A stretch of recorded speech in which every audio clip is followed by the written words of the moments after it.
I could have your attention, we'll go ahead and get started. We're about 4 or 5 minutes late, but people are still coming in out front. My name's Chris Collier, for the ones of y'all that have not met me. I'm the Executive Officer for the West Side Home Builders Association, which includes Douglas, Carroll, and Haralson counties. We have the Home Builder Association Executive Officer, Jennifer, raise your hand, from Paulding County. And glad to have her with us also.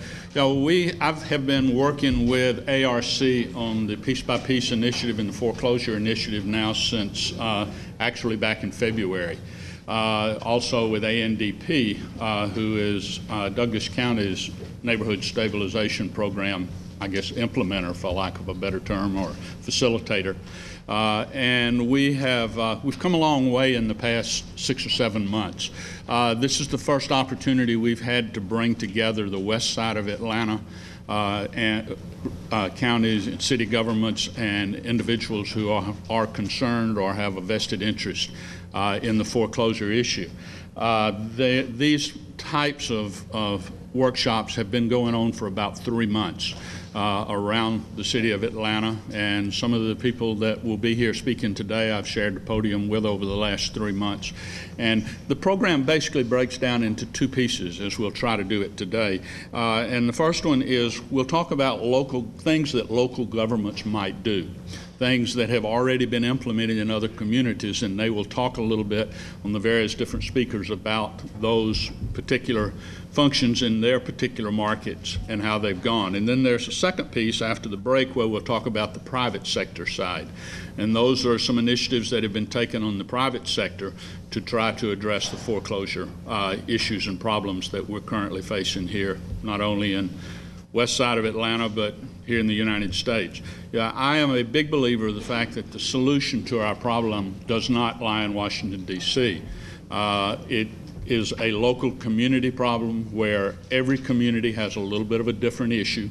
Douglas County is extremely heavy hit with its foreclosure market, so is Carroll County with regard to foreclosures. We'll talk some about how the neighborhood stabilization program has helped and has worked in some of our markets, and maybe some of you who are with the NSP program will see some things that you could pick up on.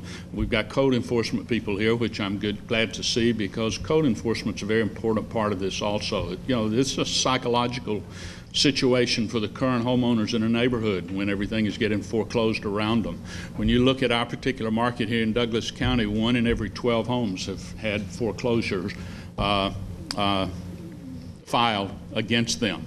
And we'll talk about that a little bit later. Our first speaker is Dr. Joey. Come on up. Joey is with West Georgia University, and I'll let him go ahead and do his own introduction. Hi, everybody. Good morning. My name is Joey Smith, and I'm from the University of West Georgia. And I've talked at events like this before in Douglas County. Some of you may recognize me from earlier events. But one of the things that I want to start off by saying is West Georgia has gone through a lot. The entire West Georgia area has gone through an awful lot of tumultuous times, as we were just talking about. But what does West Georgia look like right now? Well, we know that the housing market is still one of the most damaging markets to our economy right at this moment. Goods production has been one of the hardest hit industries, and one of the reasons that this ties in together is a lot of our goods production is related to the housing market.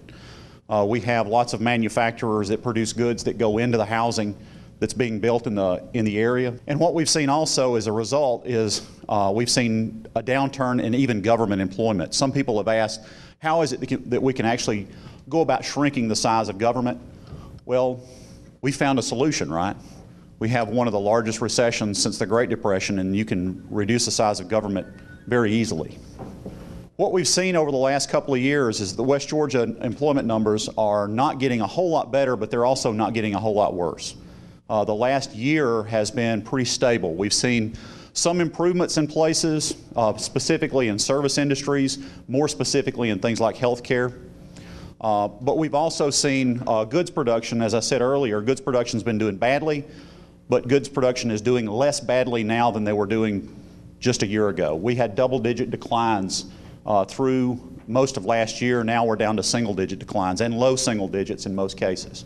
Now, for the recovery to start in the housing market, you probably already know this, we're going to have jobs. The reason the housing market in our area has been as productive as it's been in the past is because we've been a big producer of jobs. On the west side, we've produced lots and lots of jobs over the past 20 years. It's just that lately we haven't been able to put that back together.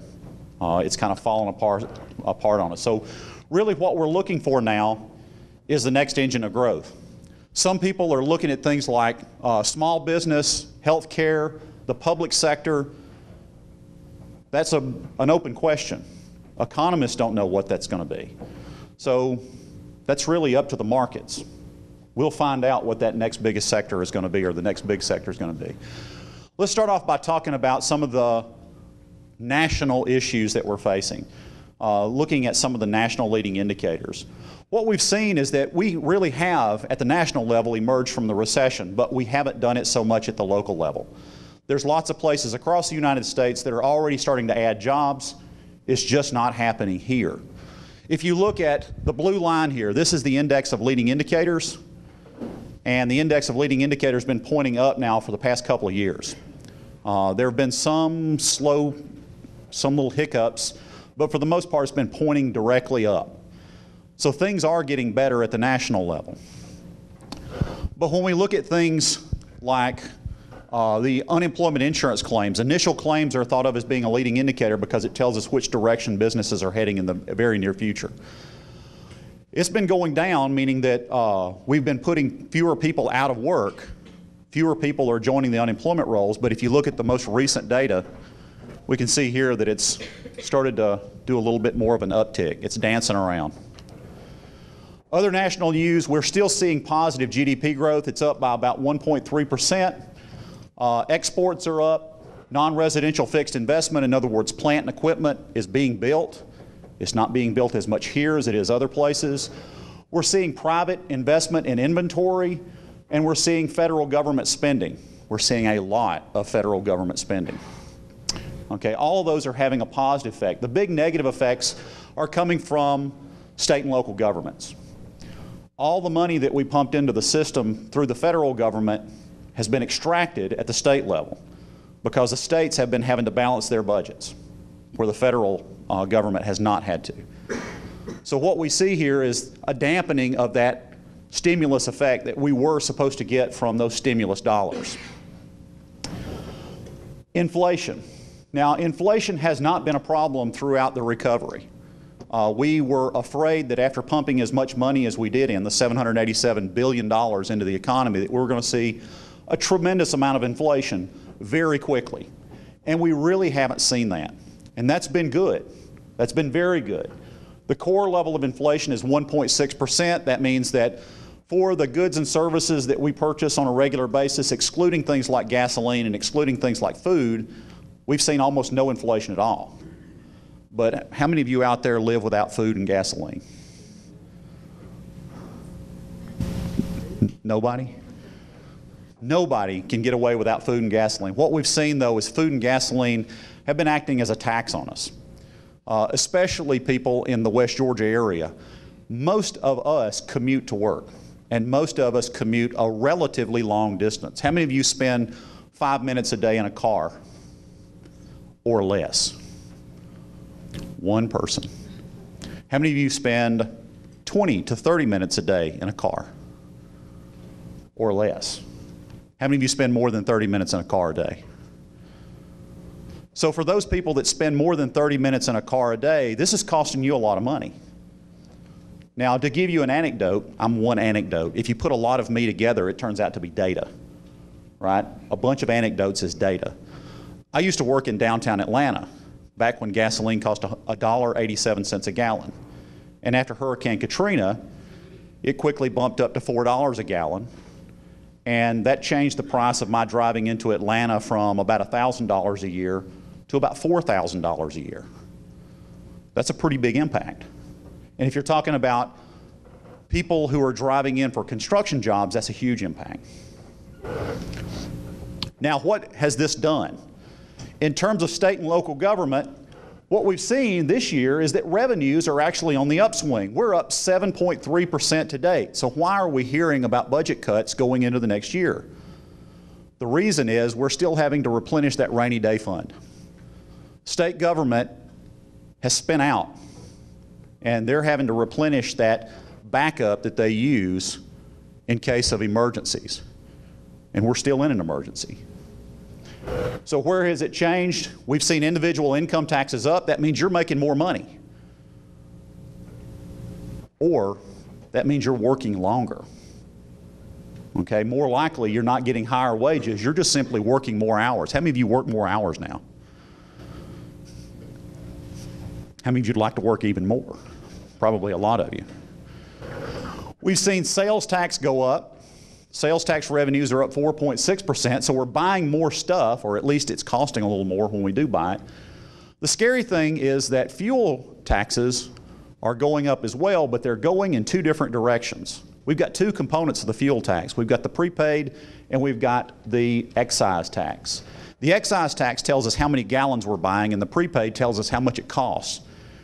What we're seeing here is that we're driving less and paying more. And when we're driving less, we're driving to work less, we're driving our transported goods less, and we're doing discretionary driving less often too. That means we're not going on trips, we're not going to the shopping center for entertainment like we used to do. So there's a lot of things that have been lost in the economy related to those higher fuel prices. Now, these are the fuel prices that existed prior to Katrina. So this is dollars per gallon for regular unleaded. Here, we're looking at the gyration that happened over the recession. So during the recession, we saw fuel prices decline quite a bit. But what's happened is gradually after the exit of the recession, we've seen fuel prices rise and rise and rise. And this has had a dampening effect. And who's it hurt? It's hurt those people that live on the outer suburban edge of Atlanta that commute in. It's hurt us the most. And what has it hurt other than just simply the amount of money that we carry home? It's hurt the value of our houses. Because houses that are located in this first suburban ring now have to accommodate the fact that it's going to cost you a lot more to commute to work. So this is having a dampening effect on the housing market. So local tax revenues are up, but don't expect local government to be able to spend more money and to do more services anytime in the very near future. That's going to be hard. So are we there yet? The answer is, yeah, we're there, but where is there? Right? Where are we? We're here. We've gotten past the bottom of the recession and we've started up. We're seeing hours worked up. We're seeing GDP up. We've seen consumer confidence up. We've seen our leading indicators up. What haven't we seen? We haven't seen our jobs up, and we haven't seen our unemployment rates going down. Those are the two things that are left. Once we see those things turn around, we will see the housing market turn around. Okay, so let's start off with some of the ugly first. Really, the good, the bad, the ugly. You always start off with bad news first, so here's the ugly. Foreclosure numbers are not getting any better. Despite what you hear at the national level, foreclosure numbers are not getting better. One of the things that's happened is that banks have had to slow down the speed at which they foreclose on houses because they're worried about the possibility of lawsuits and the possibility of investigations and probes and all kinds of stuff like that. We've seen an ending of the home buyer tax incentives. We've seen a credit market where people, instead of being able to lend at low costs and do lots of loans, they're having to make up with higher costs. So it's costing us more for money now than it did before, even though interest rates are lower. We've seen tax liens, and all of these have led to a lower absorption rate. We should have already absorbed all the houses in the market that were foreclosed on. We should have already done that. But we haven't, because there's other things that have been keeping us from being able to repurchase those houses. So here's what the foreclosures look like right now. Now in a little while, Mike is going to come up here and he's going to show you some more detail in this, but this is what it looks like across the U.S. and in Georgia. Right now, when we're looking at foreclosure rates, Paulding is now tops. Douglas County is following close behind. Paulding entered late into the foreclosure issue. Paulding, it took a long time for foreclosures to hit Paulding, but it's there now. And what that means is that those foreclosures have moved into nicer neighborhoods. So we're seeing foreclosures even higher now than we saw just a few months ago. And when we look at the map of the United States, Georgia is still among the worst states in terms of foreclosures in the United States. It's improved a little, but that's only because there's been deterioration in other states. And what's that done to our vacancy rate? Well, in residential vacancies, our vacancy rates has been on the rise pretty much across the region. There's only a few spots here. The white spots represent areas of declining residential vacancies. It's only gone down in a few places. Same thing is true with business vacancies. When we're looking at businesses in the area, business vacancies have pretty much been on the rise. And these go hand in hand with one another. What about permits, population, per capita income? Those are all things that we use to measure local activity. If we look at personal income has been rising, but if we look at just over the last year or so, in most counties it's either flattened out or even started to go down, and this is not in real dollars. This is in nominal dollars. So if we converted this to real dollars, it would look even worse. Here's population. Our local area here has been dependent on a rising population. This is the reason the housing market has been doing so well. But what's happened is, even in places like Paulding County, we've seen the inflection point, which means that we've started seeing things increase at a slightly slower and slower rate. And if you look at places like Carroll County and Coweta County, they've either turned negative or completely flattened out. So the population growth that we've depended on is pretty much gone. Or I shouldn't say gone, it's starting to peter out. In fact, if you put all these counties together, this is what the population growth rate looks like. So it's definitely starting to flatten out. Now here's one way you can view the housing market over the past 25 years. If you look at the housing market, the blue area here represents the growth in single-family permits. This tan area represents the growth in population. You'd think that there's some relationship between the growth in population and the growth in housing, right? That typically when housing is growing, population is growing, housing would be growing. Well, here, when you look at this entire time frame between 1995 and 2004, 9 out of those 10 years we saw housing permits rising at a faster rate than population. Now, a lot of people like to blame national level legislation for the overbuilding of housing. But the fact of the matter is it started in the mid-1990s, not in the late 1990s. It was already a problem. Looking at this another way, if we plot West Georgia's housing permits along with the growth in income for each of the counties and the growth in population for all the counties, how many of you can spot the bubble? If you can't, I'll put my hand on it. There's a slight disconnect there. Putting this in terms of change, we can see the 3 different phases of the housing bubble. This first phase here, these 2 lines represent population growth and housing growth. These are new single-family permits. And what we had was a situation where the number of people moving into the area was faster than the rate of growth in the housing. And so we had a seller's market. People were buying houses at increasing prices every single day. And realtors were happy about that. And builders were happy about that.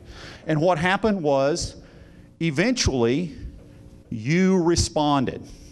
You started building more houses, right? Supply and demand works.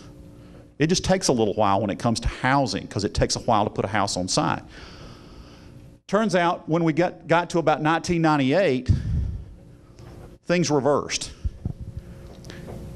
And supply caught up with demand. And in fact, sometime between about 1998 and 2005, supply surpassed demand, and population started to flatten out. And then we ended up with a situation where supply and demand were chasing each other downward. And that's when we had the spiraling prices. So this graph right here shows you exactly what happened. It's just that nobody put this graph together before. If we had been doing this earlier, we would have probably spotted it a little easier. So what's causing this? We've got slower population growth, and this is leading to foreclosures, fewer jobs, falling real income, falling wealth. We're seeing falling housing values, and the most important thing probably is falling labor mobility. One big problem that we face is that people can't move to our area even if there were jobs because they can't get rid of their houses in the areas they currently live. And that's a difficult situation. How many of you are faced with having to make 2 housing payments, or how many of you know somebody that has to make 2 housing payments because they can't get rid of one house in order to move to a job that's a much better paying job? It's not uncommon. Especially, I'm in academia, this happens quite a bit because in academics, it's a national job market, not a local job market. The good news is that we're at the bottom of the market. We're really bouncing around. If you look at single family permits, they're bouncing up, they're bouncing down. And that's what happens when you're at the bottom of the market. You see fluctuations up and down. As soon as we see jobs come back into the area, we're going to see the housing market start to turn around. We're seeing permits start to come back in some areas. Carroll County, Coweta County, not this time around, but it was last year. We're seeing initial unemployment claims. These are related to jobs. Why is it that we're worried here about jobs? Because jobs drive housing. Initial unemployment claims have been trending down for the last couple, 3 years. The fear is that they're starting to bounce back up in our area. We've seen unemployment rates for our area, all 5 counties in the West Georgia area, trend sideways. Now, sideways isn't up, but it's not down either. Georgia and the Atlanta MSA, it's been doing pretty much the same thing. The only difference is we have slightly higher unemployment rates than does the Atlanta area and the rest of Georgia.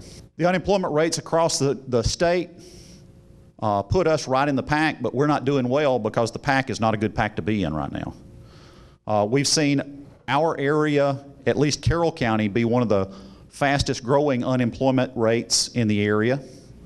So we've seen high unemployment rates, or high growth in unemployment rates over the past year. And why is that? It's because we've been losing goods production jobs. Goods production jobs are down in all counties in our area from last year. We still see some losses in services, but services in places like Coweta and Harrelson and Paulding have been bouncing back, and even though Douglas is negative right here, they've been positive in some quarters over the past couple of years. So it's bouncing up and down. We're near the bottom in services there as well. And as I said earlier, government is negative across the board. So y'all figured out a way to shrink the size of government. Or maybe I should say we can all take credit for that. Now here's another indicator. This is electricity consumption for plants, for manufacturing. And what we've seen over the last couple of years is electricity consumption has been going up. And I'm sort of finishing up with this, but the reason this is an important indicator is because this tells us that we're working our plants more and more and more, and we're bringing more machinery online. What does that mean? It typically means more jobs. Why hasn't it meant more jobs? It's because of productivity. What we're doing is we're working our people more intensively, and we're not hiring on new people. We're hiring lots of temp employment, but we're not hiring permanent employment. Okay, so we're switching out there. We're worried about the other shoe dropping. So where are we? We're in need of jobs. If we get jobs in our area, the housing market is going to start to come back into the picture. Big areas of concern, obviously housing, vacancies. We still are seeing banks going out of business. This is something I haven't talked in detail about, but we're still seeing problems with the credit market in our area because we don't have stable banks in the area. We've seen government employment losses, and we've seen losses of some fairly large firms in our area. In some cases, in places like Carroll, we've seen some of the largest firms in certain industries go out. So for housing to turn around, we need to have job growth. Reasons for optimism is we've been seeing unemployment claims trending downward. We've been seeing unemployment rates trending sideways, not up, but sideways. We've seen smaller overall job losses. We've seen job gains in places like healthcare and automotive, automotive being automotive manufacturing. It turns out that we're now becoming the automotive capital of the United States. Detroit's out, we're in. I'm not sure if you want to say that you're following on the heels of Detroit, though. So housing prices are likely, they're very likely to be near their lows. We're not going to see a tremendous amount of decline from here on out. There's going to be some bumpy spots, but we're not going to see it go down a whole lot. Now, I'll tell you this. Here's another anecdote. I just recently bought rental properties. Why? Because they're a damn good buy. Right now, you can get a lot of house for a very little bit of money. And I wasn't the only person standing on the site looking at those properties. There's investors out there, and probably the realty agents in here know they're investors that have pretty much buy orders at certain prices. If they see a house that is $30,000 or less, buy it. We'll figure out how much I make off of it. So, what are we left with? We're left with the knowledge that right now housing is probably a better buy than the stock market.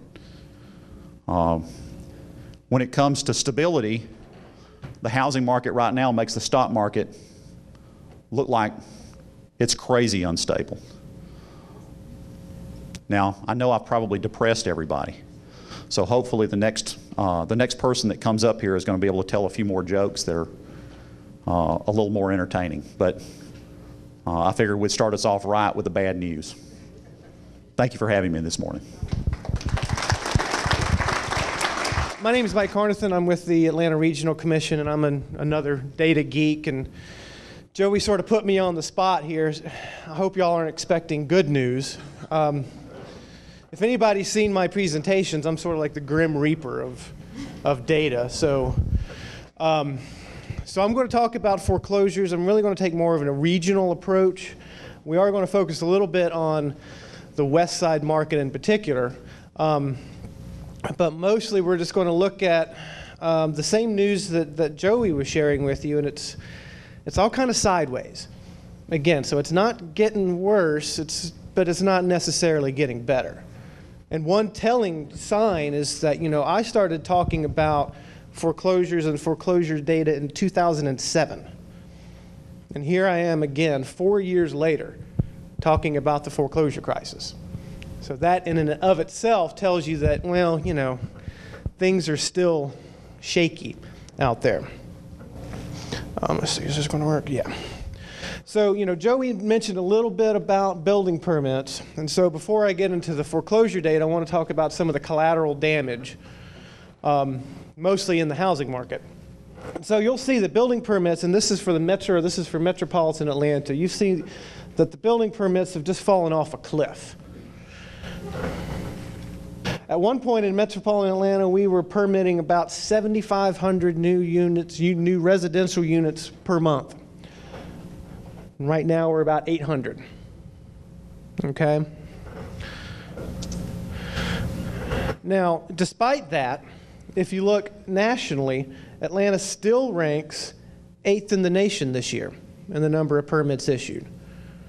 So this is one of those slides, okay, we're not alone in this. There are other areas struggling too. It's not just Atlanta. This is a national phenomenon. It's a national recession.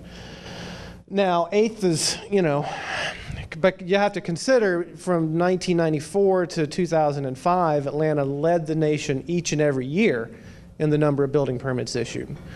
So taken in that context, 8th isn't so good, but again, it's a national phenomenon. Home prices, way down. See, Atlanta, we're down 25% since the peak. And the peak was roughly in 2007, kind of mid-2007. But again, we're not Vegas, we're not Phoenix, and we're not Detroit.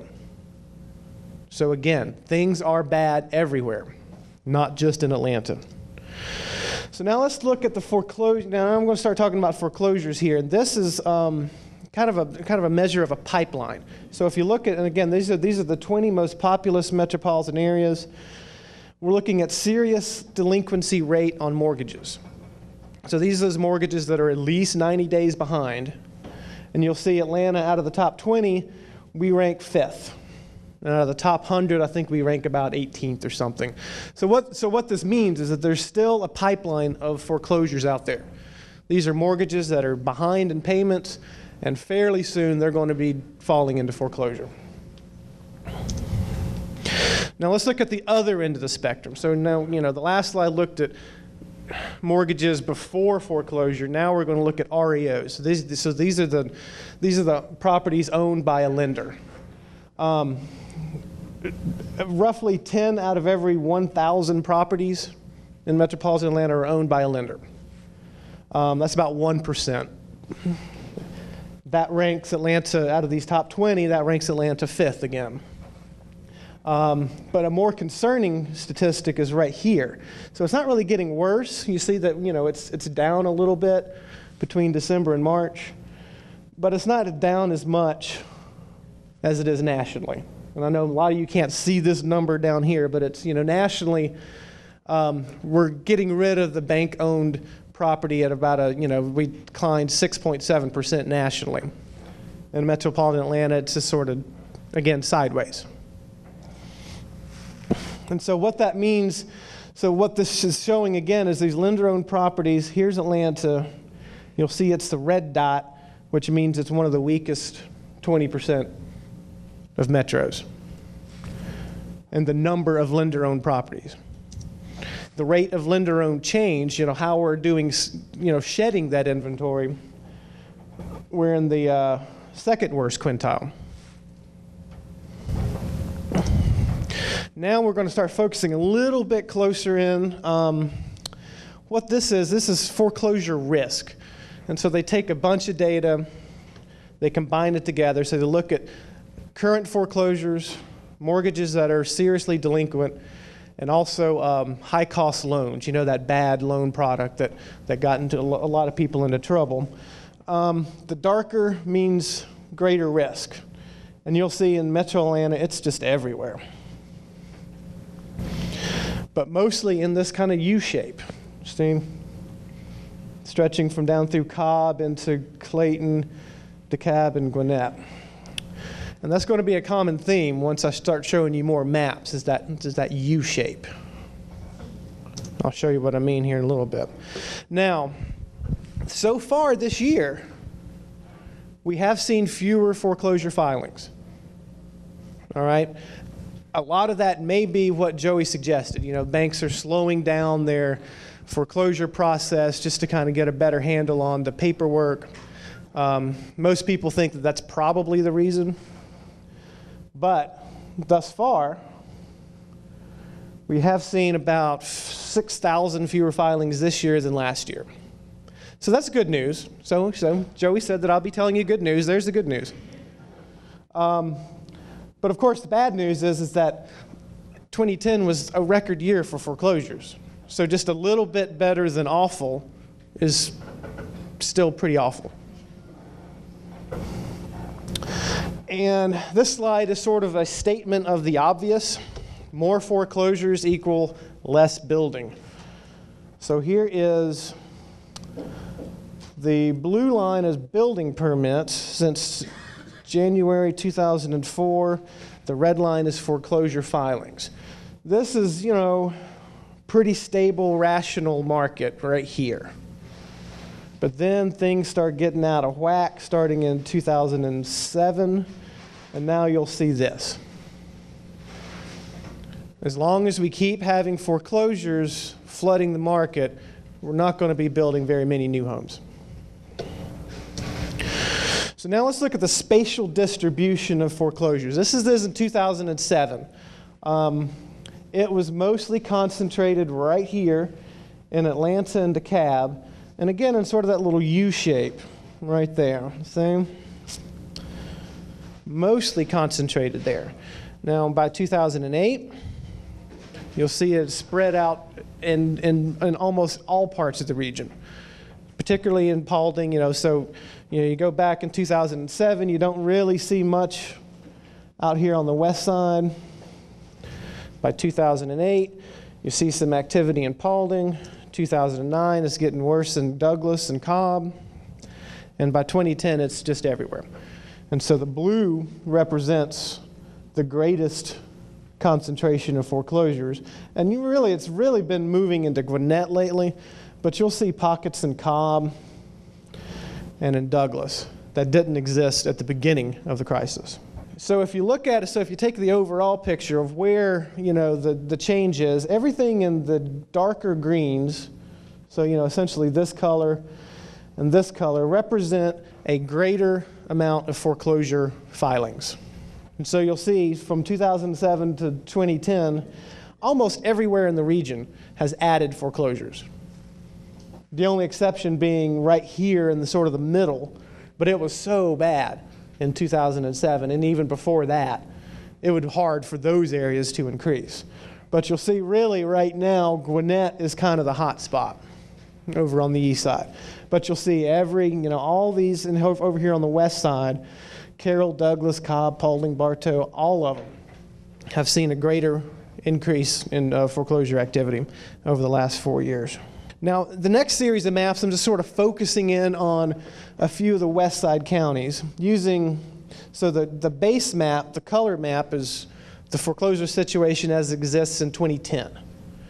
The little dots that you see everywhere are foreclosure filings in 2011, between April and June. And here I'm just trying to see, where are the foreclosures occurring in the same place they have been occurring, or are there new pockets popping up? You'll see here in Bartow, right around in Cartersville, mostly the foreclosures are happening in the same places. They're kind of spreading southward. Cobb County, this is just a big old mess here. The blue areas, they're still seeing a lot of foreclosure activity this year. Paulding, again, the most of the foreclosure activity has been concentrated on the eastern part of the county. But you're beginning to see some stuff pop out here and up here. Douglas County, same deal. The biggest pockets are those areas in blue, but you also see a lot of activity going on right around in here. Carroll County, same thing. Carroll County, wasn't one of the leaders in the foreclosure crisis, but you can still see some heavy pockets right around Carrollton and Villa Rica. And then finally in Coweta, right around in here, and you'll see some more popping up there. And so that is very quickly just a real look at spatially where the foreclosures are occurring. And again, Joey said that I was going to give you good news, and I don't think I did. And I apologize about that, but at least it gives you a look of where it's happening, and maybe we can start trying to get ahead of this problem a little bit. I'll do that. Good morning. I'll try to be less depressing. We are, piece by piece, is talking about solutions, so I think we are moving on an upward trajectory now. So we'll see how this goes. My name is Susan Adams, as Chris said. I work for Atlanta Neighborhood Development Partnership, ANDP. We are a 20-year housing nonprofit, and until the housing market crashed, we were focused on building, supporting, and creating mixed-income communities near job centers. But in 2007, as foreclosures continued to climb and the market was crashing, our board made a strategic decision that we needed to focus all of our efforts, all of our organizational resources on combating the foreclosure crisis. We have 3 lines of business at ANDP. We do real estate development. We do lending to developers of affordable and mixed income housing, and we do public policy work. So all 3 lines of those business are now focused on foreclosure. I'm in the policy arena, and in policy, we're focusing on an initiative called Piece by Piece, which is what I'm going to be talking about today. we went over the Grim Reaper statistics, but I'll just share some of mine. They're probably sort of similar to Mike's and Joey's, but I'll just hit a couple highlights. As I think Joey mentioned, Georgia is consistently in the top 10 states for foreclosure and has been for a number of years. This is a statistic that I find quite chilling. Atlanta, Detroit, Cleveland, and Las Vegas are the only cities with housing price indexes below year 2000 levels. You don't really want to be in the same category as Detroit, Cleveland, and Las Vegas. 1 in every 23 Metro Atlanta homes faced a foreclosure filing in 2010. We had the third highest increase in foreclosure activity among the 20 largest metro areas. Funny story, the AJC covered that as we had the third most foreclosure activity among metro areas, and it just shows when you're looking at statistics, you really have to pay attention to the detail. The other thing, I don't know if you all are familiar with Credibility, which was former Consumer Credit Counseling Services. They put out a quarterly consumer distress index. It measures a number of variables, including housing, employment, household budgets, credit issues, and we had the second highest level of consumer distress in the country. A lot of this, as was mentioned by Mike and Joey, is due to the subprime lending that took place in Georgia and in Metro Atlanta. We were a hotbed of activity for subprime lending. We were also a hotbed of activity for mortgage fraud, and we are paying the price for that now. As a point of comparison, the state of North Carolina passed some very aggressive anti-predatory lending legislation, and they have experienced fewer foreclosures than the state of Georgia because of that protective legislation. In Georgia, we had passed very aggressive anti-predatory lending legislation, and then the legislature completely gutted it the next year under pressure from the banking lobbying industry. So that is really, some of the main reasons of why we are where we are today. So what is piece by piece? As I mentioned, ANDP is focusing all of our efforts on combating the foreclosure crisis. And our CEO, John O'Callahan, just sort of had this vision that we needed to pull together a collaborative effort to address the crisis. There's so many stakeholders in foreclosure that it really needed to be a collaborative partnership to look at all aspects of how the crisis is impacting the region. So we pulled together a leadership team, and the leadership team has it's a great, very strong group of organizations, both regional and national organizations, ANDP, the Atlanta Regional Commission, Credibility, Enterprise Community Partners, a national group, the Federal Reserve Bank of Atlanta, the Greater Atlanta Home Builders, the Home Depot Foundation, National Housing Conference, another national group, and NeighborWorks America, also a national group. So we thought it was great to have the balance of both regional players and national players at the table to talk about what can we do in this region to make an impact on the crisis. We started with that group and then extended an invitation to stakeholders in foreclosure to join our partnership, and we're calling it Piece by Piece because literally piece by piece we want to put the region back together from foreclosure. We currently have about 140 partners, and they represent the whole spectrum of stakeholders: housing counselors, local governments, real estate agents, lenders, home builders, sustainability groups, academicians, private research folks, you name it. I mean, it covers a very broad spectrum.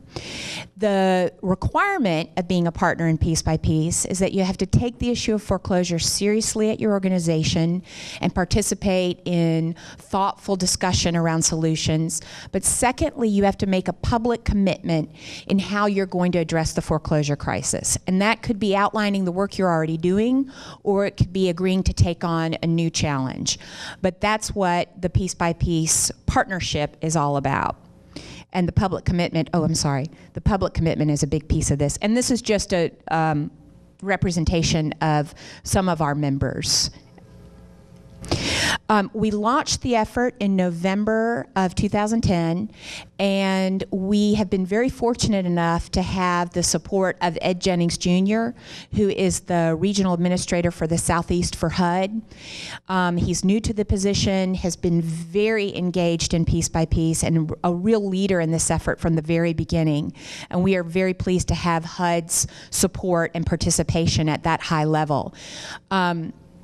They were very helpful, actually, in getting Sean Donovan, the current HUD secretary, to come and speak at our mid-year Piece by Piece update. But the launch in November 2010 featured former HUD Secretary Henry Cisneros. And he really inspired us and challenged us. He informed us that he thought there was no other region in the country that was building what he called a war room to address foreclosure, a real collaborative effort across all aspects of the crisis. And as I mentioned, Sean Donovan kind of followed up for a mid-year update, and I'll get into that in a little bit more later. Just getting a little ahead of myself. Back to the mid-year launch, I want to give you one highlight from that event. We invited a 12-year-old Clayton County Middle School student named Darielle McCrae to participate in the launch. She started a website called kidsofforeclosure.com because she was inspired to do that when when one of her good friends at school went through a foreclosure, had to move to a mobile home neighborhood.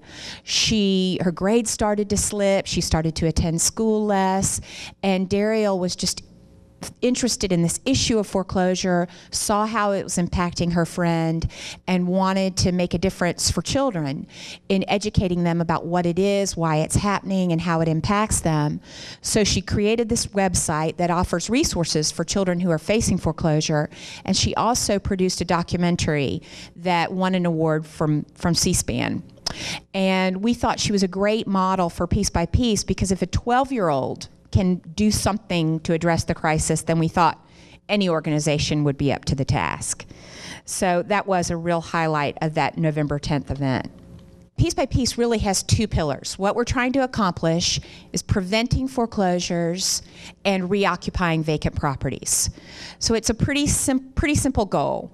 And what we as a network can do is can convene partners, connect organizations together that might have complementary missions, and take action. So we really talk about convene, connect, and act to support those two pillars. So you saw the photo of Sean Donovan, the HUD secretary who spoke at our May event. Another highlight of that May event was a CEO county roundtable, and it was moderated by Dan Reuter, who is actually here from ARC. And what was great was to have the engagement at that senior county level and the focus on what at that level counties are doing to address the crisis. We had Burl Ellis from Clayton, John Eves from Fulton, Eldrin Bell from Clayton, John Eves from Fulton, Burl Ellis from DeKalb, Charlotte Nash from Gwinnett, and Richard Oden from Rockdale. And they had a very good discussion about what was working in their counties, what initiatives they were addressing. For example, in DeKalb, they were working on a foreclosure registry, and you'll be hearing about that later this morning from Tonza Clark. Clayton has had a very successful NSP program. Mickie Williams is going to be talking about that later. They were featured in Georgia Trend magazine. So there was really a lot to share in terms of best practices at the county level, and that was a real highlight of that event. We have convened the Piece by Piece network really by sector. The local government sector has met regularly under the leadership of ARC. We're actually meeting again on Friday to talk about working with real estate agents through the NSP program. We're going to be talking in 2 months about code enforcement. They've directed a community planning academy to the issue of code enforcement.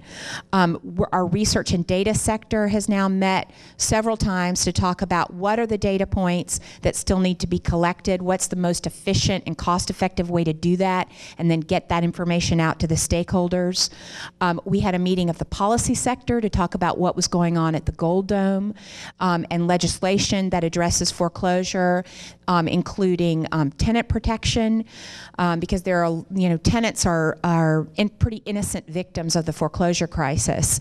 And there is federal legislation that protects them, but there's a sunset period on that federal legislation. There's also activity at the Gold Dome on land banking, which is an important tool in addressing foreclosure.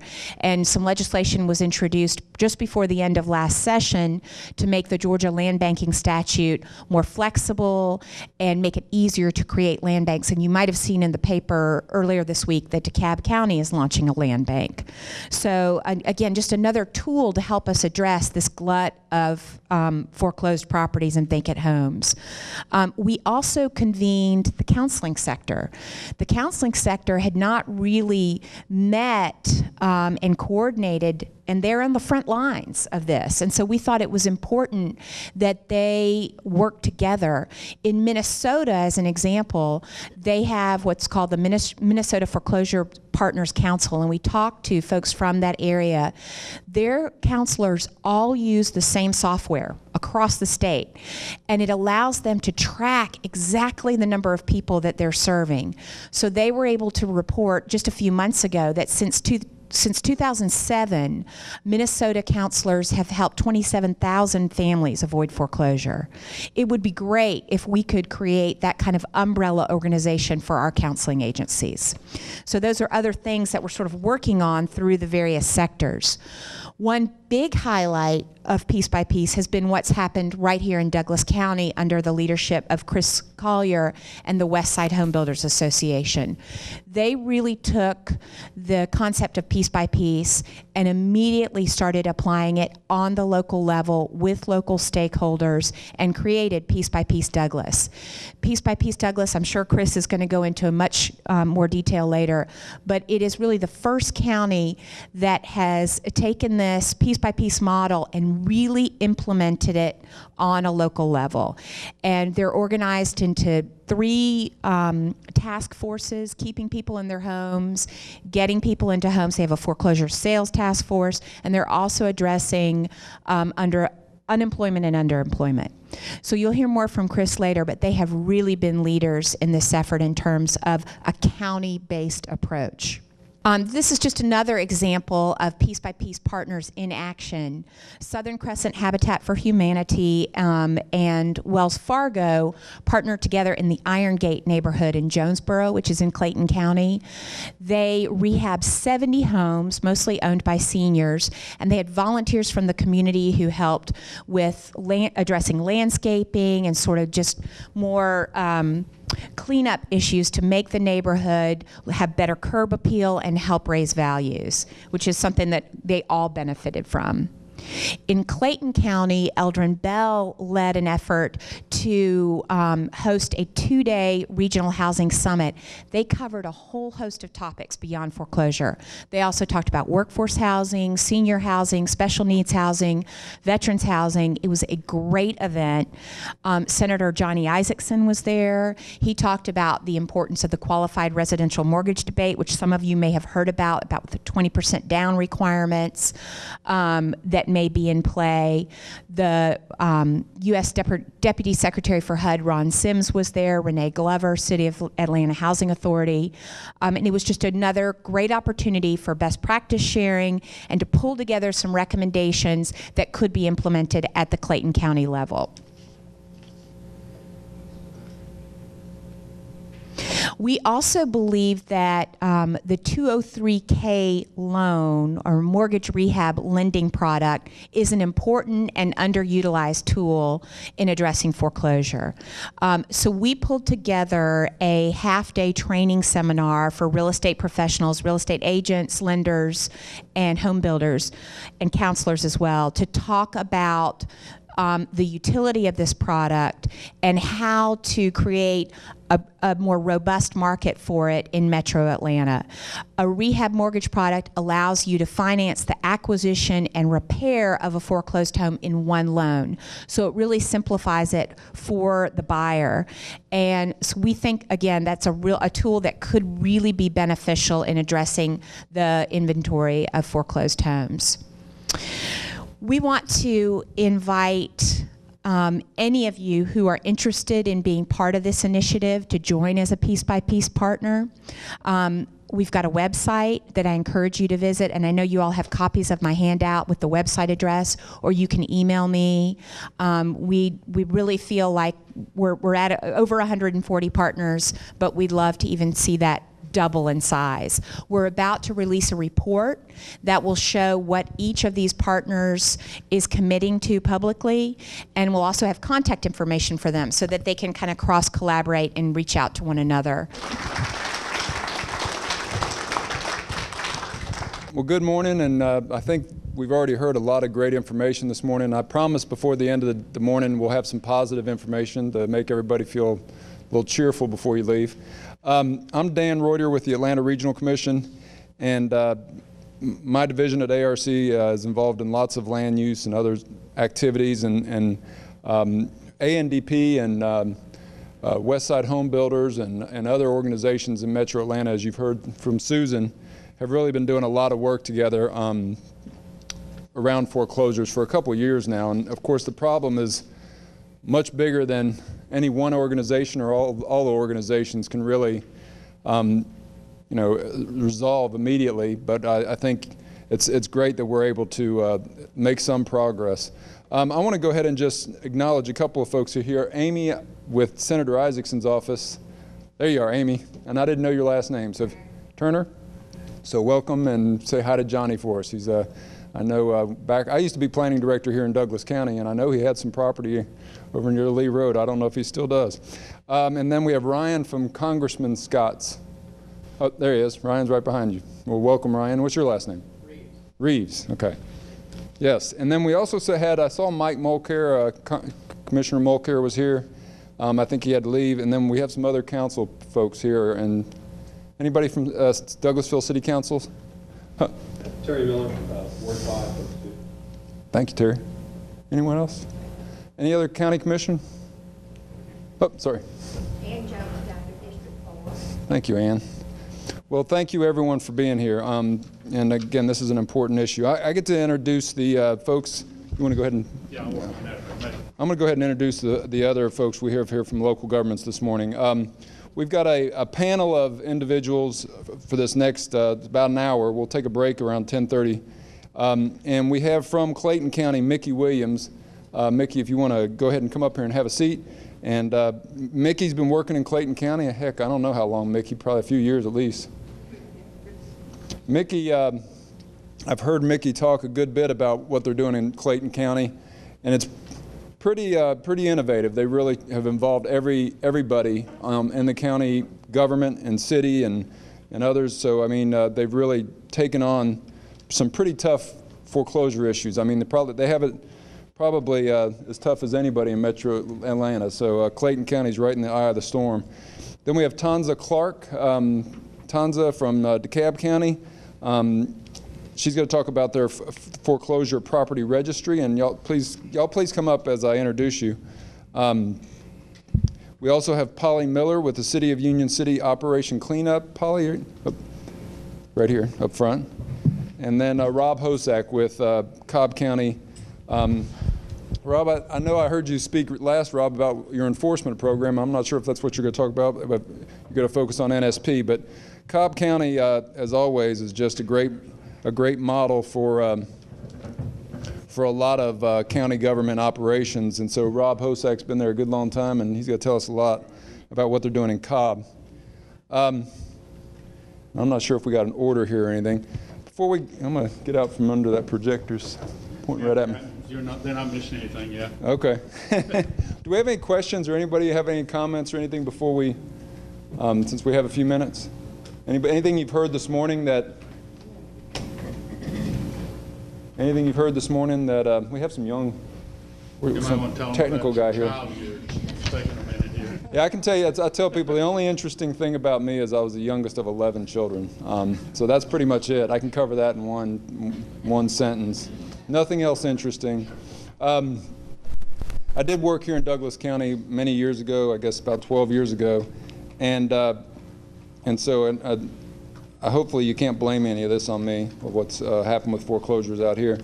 But but I would say that you know, Metro Atlanta, you know, a lot of the information we've heard this morning, and thank you, Professor and Mike, a lot of good data.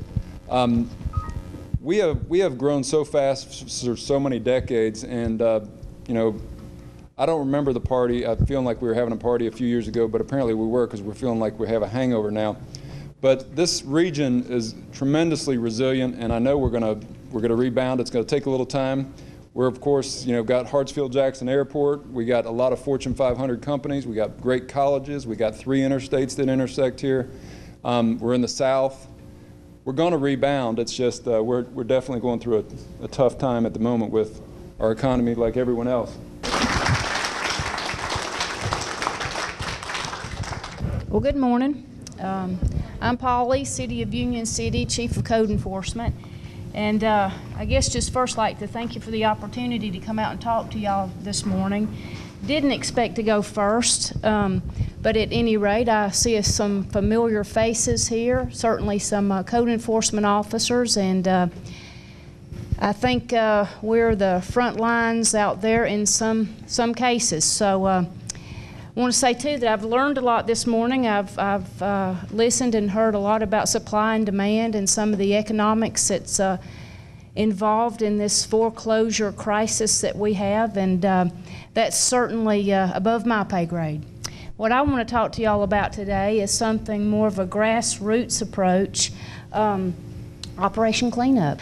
When the foreclosure crisis or hurricane hit, as I like to call it, in Union City, of course, code enforcement was called upon to do something, fix it. So it is at that time that I took it upon myself to find something that code enforcement could contribute.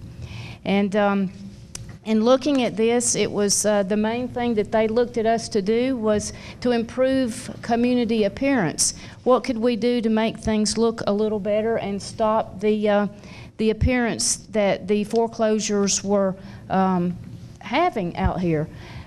So that was our mission, was code enforcement designed a way to attempt to combat some of the problems associated with the foreclosure crisis.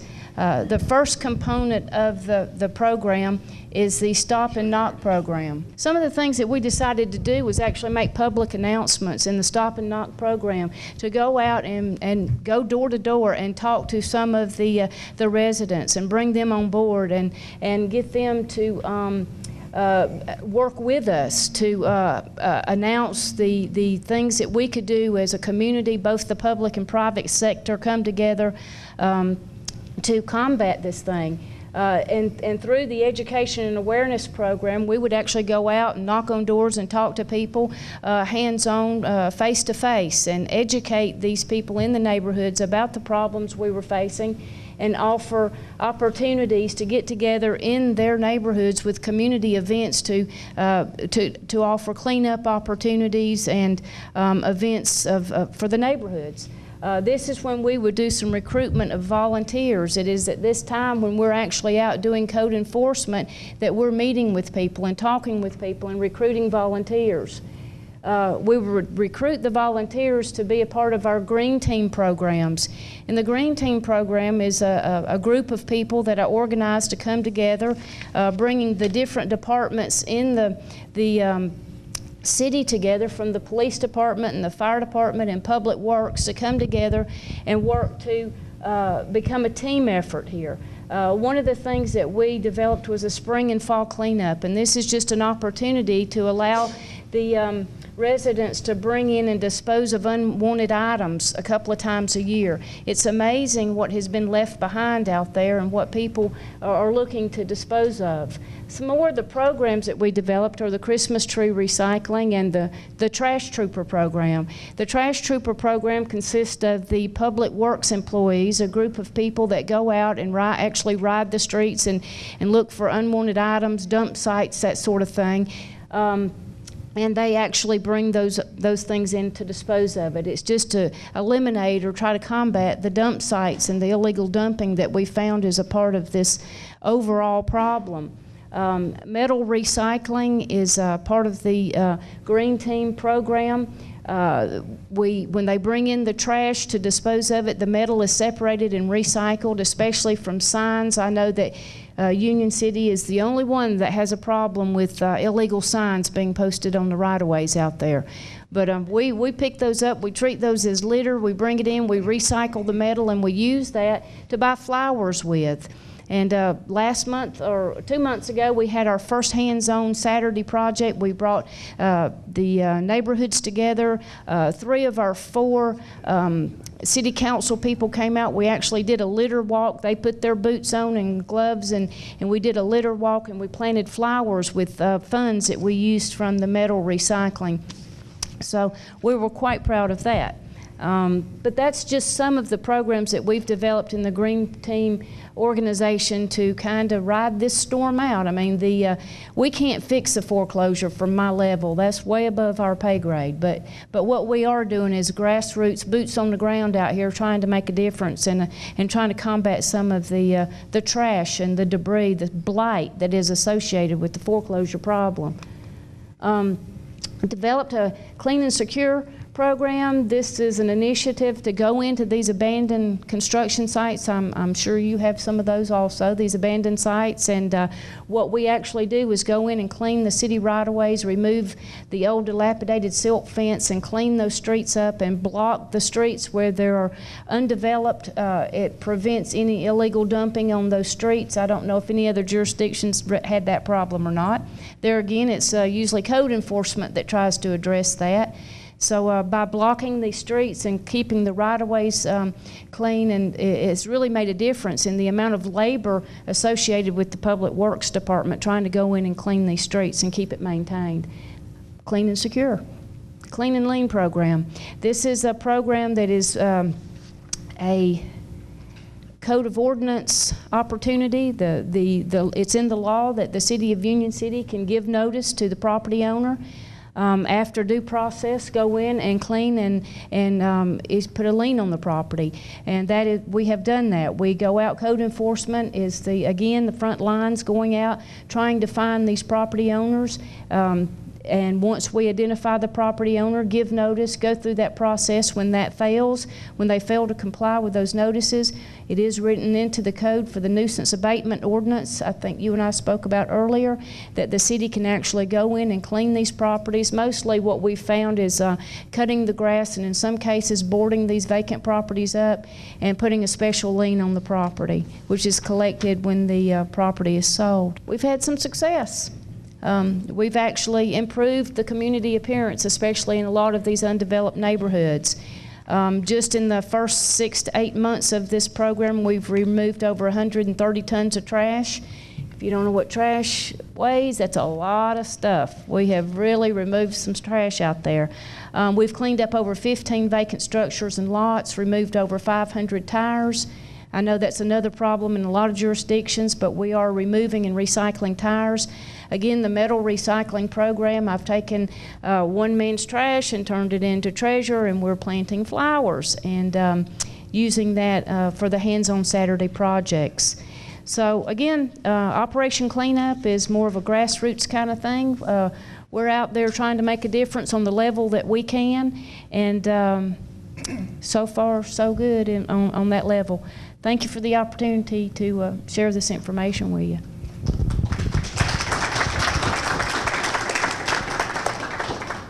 Good morning, and it's so great to be here just to share some innovative and some great ideas that's been working throughout the metro area.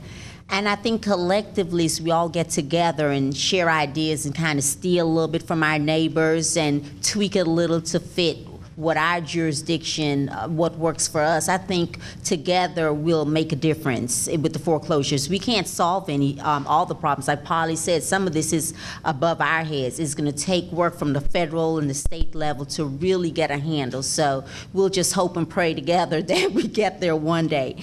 But in DeKalb County, one of the things that we're doing, and it's just a small portion of what it takes to really make a difference in the foreclosures, it's creating the Foreclosure Registry. And the foreclosure registry is simply a tool to help some of our other county departments with helping to clean up the area, get rid of blight, help the property values to rebound, et cetera. I'm going to go into some background as to why it is that we needed this foreclosure registry. DeKalb County for the past 25 years have led the state in foreclosures. It wasn't until 2010 that we moved from the #1 spot to #3. And even though we're still in the top 3, we see that as a success for DeKalb because we've been bombarded with foreclosures and really plagued by this for years. And so it's not something that's new to us. Back in the early 80s, when we were crying out for help, saying we've got a problem, no one really listened because it wasn't an issue that affected the rest of the state. And so for the state of Georgia, DeKalb, like I say, currently ranks 3rd. In last year, 2010, we had over 18,000 advertised foreclosures.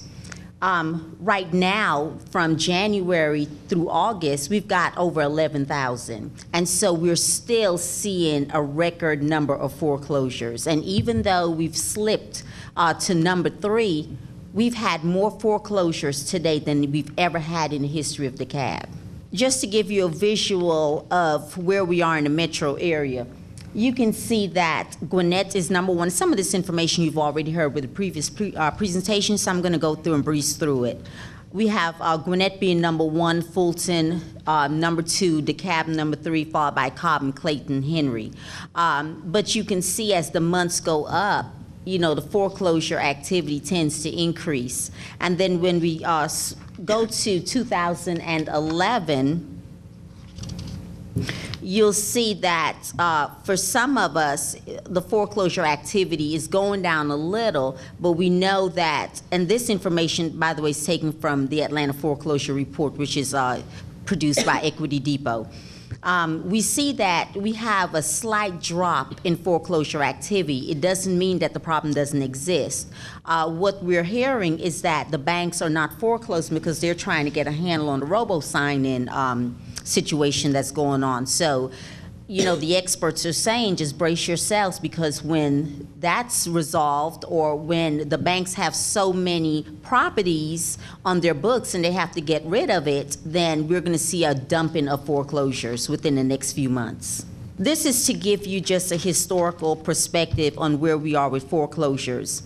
If you look at 2003, we see that foreclosures were really concentrated mainly in the city of Atlanta in some areas, and it was just a small little area. The rest of this metro area, we didn't have foreclosures. Then we go to 2007, and I like to refer to these slides. It's almost like a cancer effect, to where you just see a small little dot, and then it spreads. And with the entire state, places that never experienced foreclosure activity, we're seeing it in record numbers. And so it's affecting all of us. Even if we're not foreclosed or we're not facing foreclosure, we're seeing it in our property values. I know in DeKalb County, we have some property values that have dropped as much as 75% in the past 2 years. And so it's just something that we're all experiencing together. This is the before and after shot, looking at 2003 compared to 2010 and just how much foreclosure activity has grown. We know from decreased property values to quality of life, crimes, and all the nuisances, foreclosures affect everyone. The DeKalb Registry was started actually the ordinance was voted on in July of last year. We went live with the program on October 27th of last year. So it's a brand new program, but I can tell you we have seen so much positive results in just a short number of time that we've had the registry. And basically the registry's purpose is to help to prevent blight, hold someone accountable for the properties that are foreclosed. And our registry, it works in two aspects in when a property needs to be registered. When it's initially foreclosed, Within 30 days after that foreclosure sale date, that property is required to be registered. If it's transferred to another lender, because that's our biggest issue, a property can be transferred many times before it's actually sold at an arm's length transaction. But often in that transferring of sales, there's no way to track it. Lenders are required to file the deed on a power of sale or any deed within 90 days. However, because of pressures from the banking industry, that bill, when it was passed, was basically gutted, and so there's no penalty associated with that.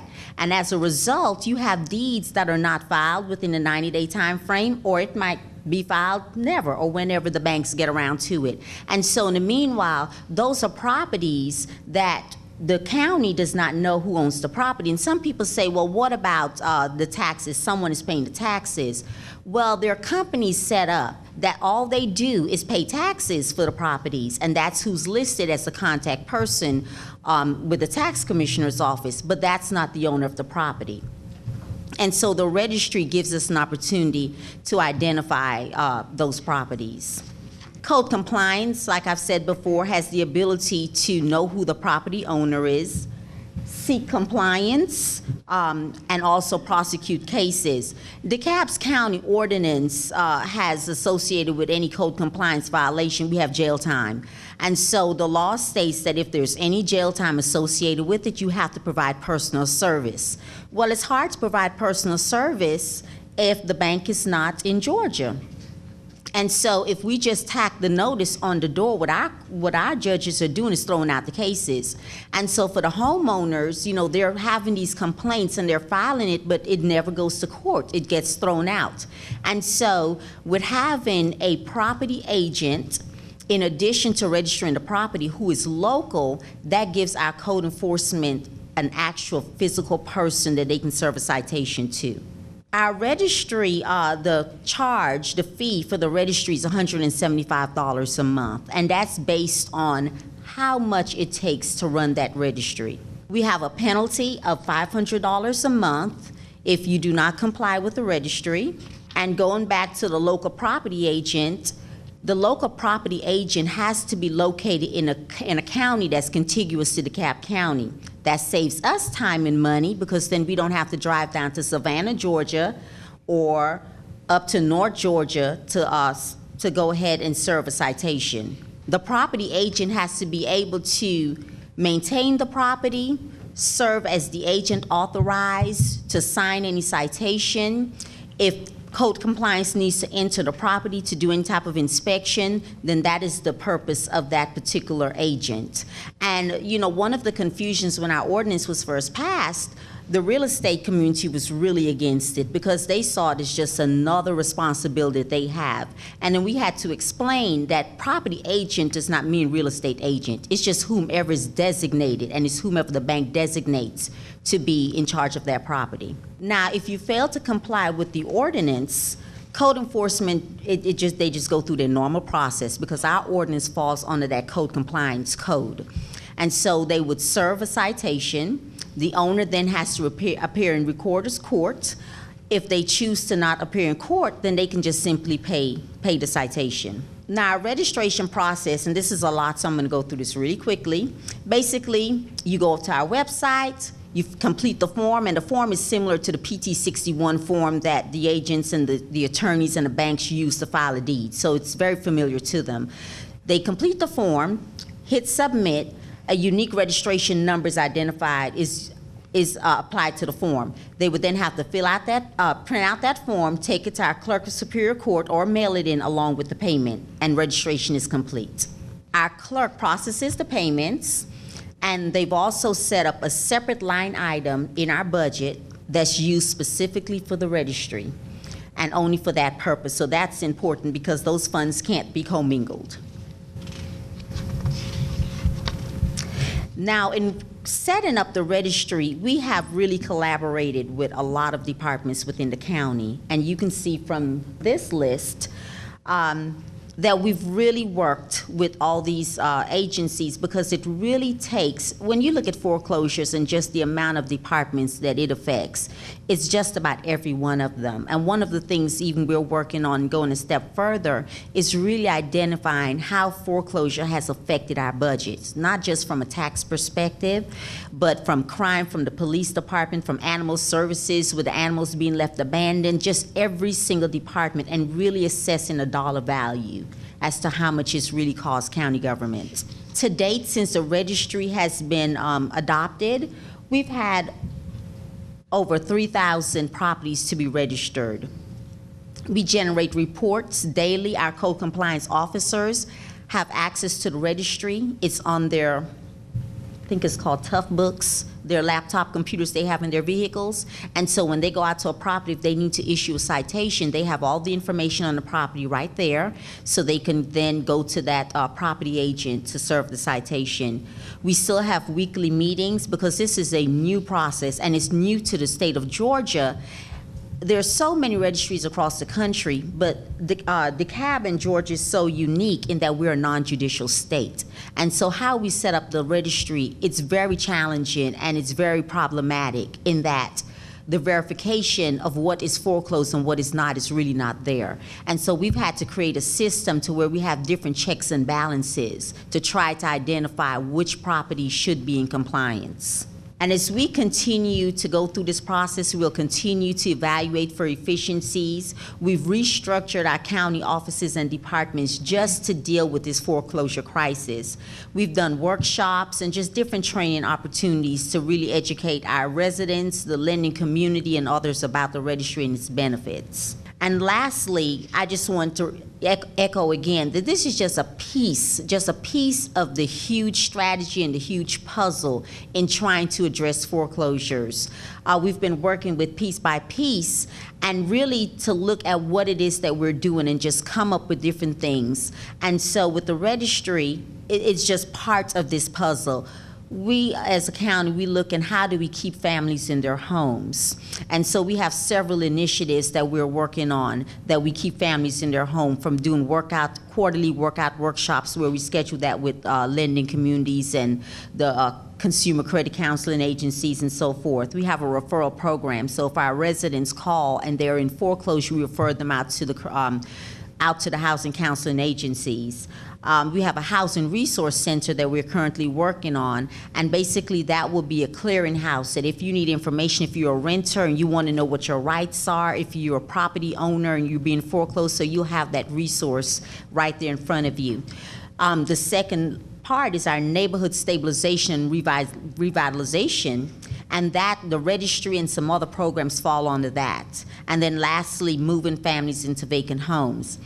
We've been fortunate to partner with several agencies to create a program called Get Home Now, and that is a lending program that offers low interest loans to people whose credit scores are not as high. And so we've partnered with HUD and some other agencies to do that, including our NSP program, our first responders program, and first time home buyers program. Thank you so much. I want to find out who is in the audience today. How many of you are home builders? Bless you, my child. I was a home builder for 23 years. How many of you are in local government? Lenders. What groups have I missed? Who's out there that we haven't seen? Realtors. Great. I like realtors. Federal government. State government. State and yes. I see friends here I haven't seen in quite a few years. The reason I want to know is so that, first of all, some of you have had to listen to the NSP spiel for too many times, so I just kicked it up a little bit today. And I'm going to talk more about theory, but we are going to talk about some of the task, process, and task. So if you will listen, I really am going to try to move through it very quickly. If you've got a foreclosure problem, and I assume everybody does, Clayton County has been struggling with this. I've been on board for about 2.5 years.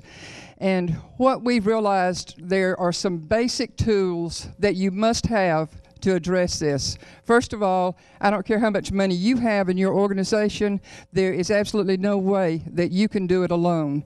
And what Piece by Piece has done for us, and I give them a great deal of credit, is that they've stepped out and brought us together. Chris Clark has done a wonderful job out here. I don't know anybody else in the private sector who has. And I see Pam back there with Wells Fargo, another resource. Around this table, and here's Tonza, who's been a resource. If you're here today, I encourage you to take a card from everybody who's here, because use their resources. You do not have to reinvent the wheel. Let's talk about resources first. Next, partnerships and how vital they are. You cannot do it without partnerships. Third, program design. Fourth, time frame. Fifth, training. Can y'all see my little training wheels? Sixth, marketing. And there's a reason that this is so critical. First of all, resources are more than money, but that's nice too. Please tell Representative Scott, he was at our grand opening when we started NSP. He came to our kickoff for most of our activities. But those resources you see there, that's number one. That's Representative Scott and one of our asset management team members. Next, you're going to see in that slide, that's where we do a block party. Every time we buy 4 more houses in a neighborhood, we do a block party. Lowe's was a partner in this. They brought out their grill. We had over 80 homeowners show up. We do this intentionally. Homeowners have complained about NSP, just about every government program, and we know we're all right on the edge. So rather than allowing them to continue to think that we were running a Section 8 program in their neighborhood, we said, let's get them out, let's talk about it. And believe it or not, that day we had 5 houses in the neighborhood, we sold 3. And 2 of them were to relatives or friends of the people who already lived there. One of the first things we did was we went in and made sure that their signage looked good. They didn't have the money to do it. We did it for them, and then they started a homeowners association. The next slide you see there, someone from HUD, Mayor of Riverdale, again, open house. The slide at the very bottom, that's where we're doing training for the Empire Board of Realtors. I believe in real estate agents. We started with day 1 and said, let's let everybody do what they know how to do. There's no reason for us to get into the real estate market. You have the skills. We have trained almost between 800 and 1,000 real estate agents now. And then the Metro South Association, we're members of Empire and the Metro South. And then we talk about this last one on the right, we have FHA. We did a kickoff when we started NSP, had about 350 people show up. We had 32 vendors. We brought all the resource people who did anything in housing in Clayton County just to put it on the table. But we can't forget about public and private programs and funding. Susan mentioned some of these, but I just want to leave them up there for a second. How many of you have dealt with the Neighborhood Stabilization Program at all? When I said this down in Florida recently, literally they said to me, oh, we would run you out of town if you were down here. A lot of places absolutely hate the program, and I have figured out why that is, but we try to address it in a different way. Land banking, I want you to know, if you haven't looked at that, please do. Do yourself a favor and look into that. That's a great way to stop the depreciation of values right now, freeze them where they are, bring them back, because you can hold on to this for about 10 years, the properties. Residential and commercial. NSP can be used, NSP 1 for both residential and commercial, NSP 3 for residential. So land banking is a great resource. The community development block grant programs, the home program. Again, we've talked about the FHA 203K acquisition and rehab. Demolition. We are addressing demolition for the first time with NSP $3. The reason is we can't get into some of our neighborhoods because we've got absentee landlords who have walked away. We can't find them. And what we're going to have to do, because of deferred maintenance, they've been sitting sometimes for 2 years, we're going to have to do some demolition. We're going to look to private investors. We're bringing them in now.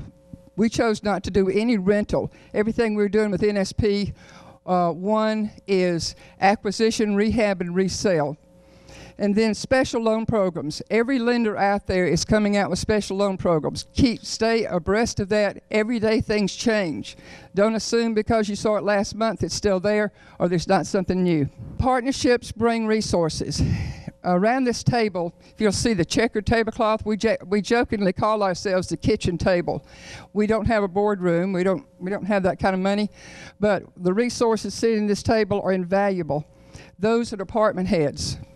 We didn't do anything but give them a biscuit and some coffee, and we meet and we talk about foreclosures because it affects every department. The interesting thing is, the first time we met, the other departments didn't know what, even across the hall within their own department, was being done. And unfortunately, I can say the same thing about our office. So that tells us we're all out there trying to dig our own trench, and we don't know that there's a connection. So make that a point. Just ask people to come together. Find out where you are now. Partners are key players. County and city departments and elected officials. Asset management teams, that's what we call the people who actually go out, buy the houses, and resell them for us. Asset management team is comprised of a general contractor and a real estate agent. We require both of them to work together to make sure that we haven't just purchased houses because they look good and we fell in love with them as builders. We brought in an agent to help balance that. It doesn't do any good to buy and rehab if you can't resell. You've created another problem. So the third thing is the real estate, our real asset management teams come together. We meet once a month to talk about the program, changes as needed. Real estate community has committed to buying and selling on our behalf.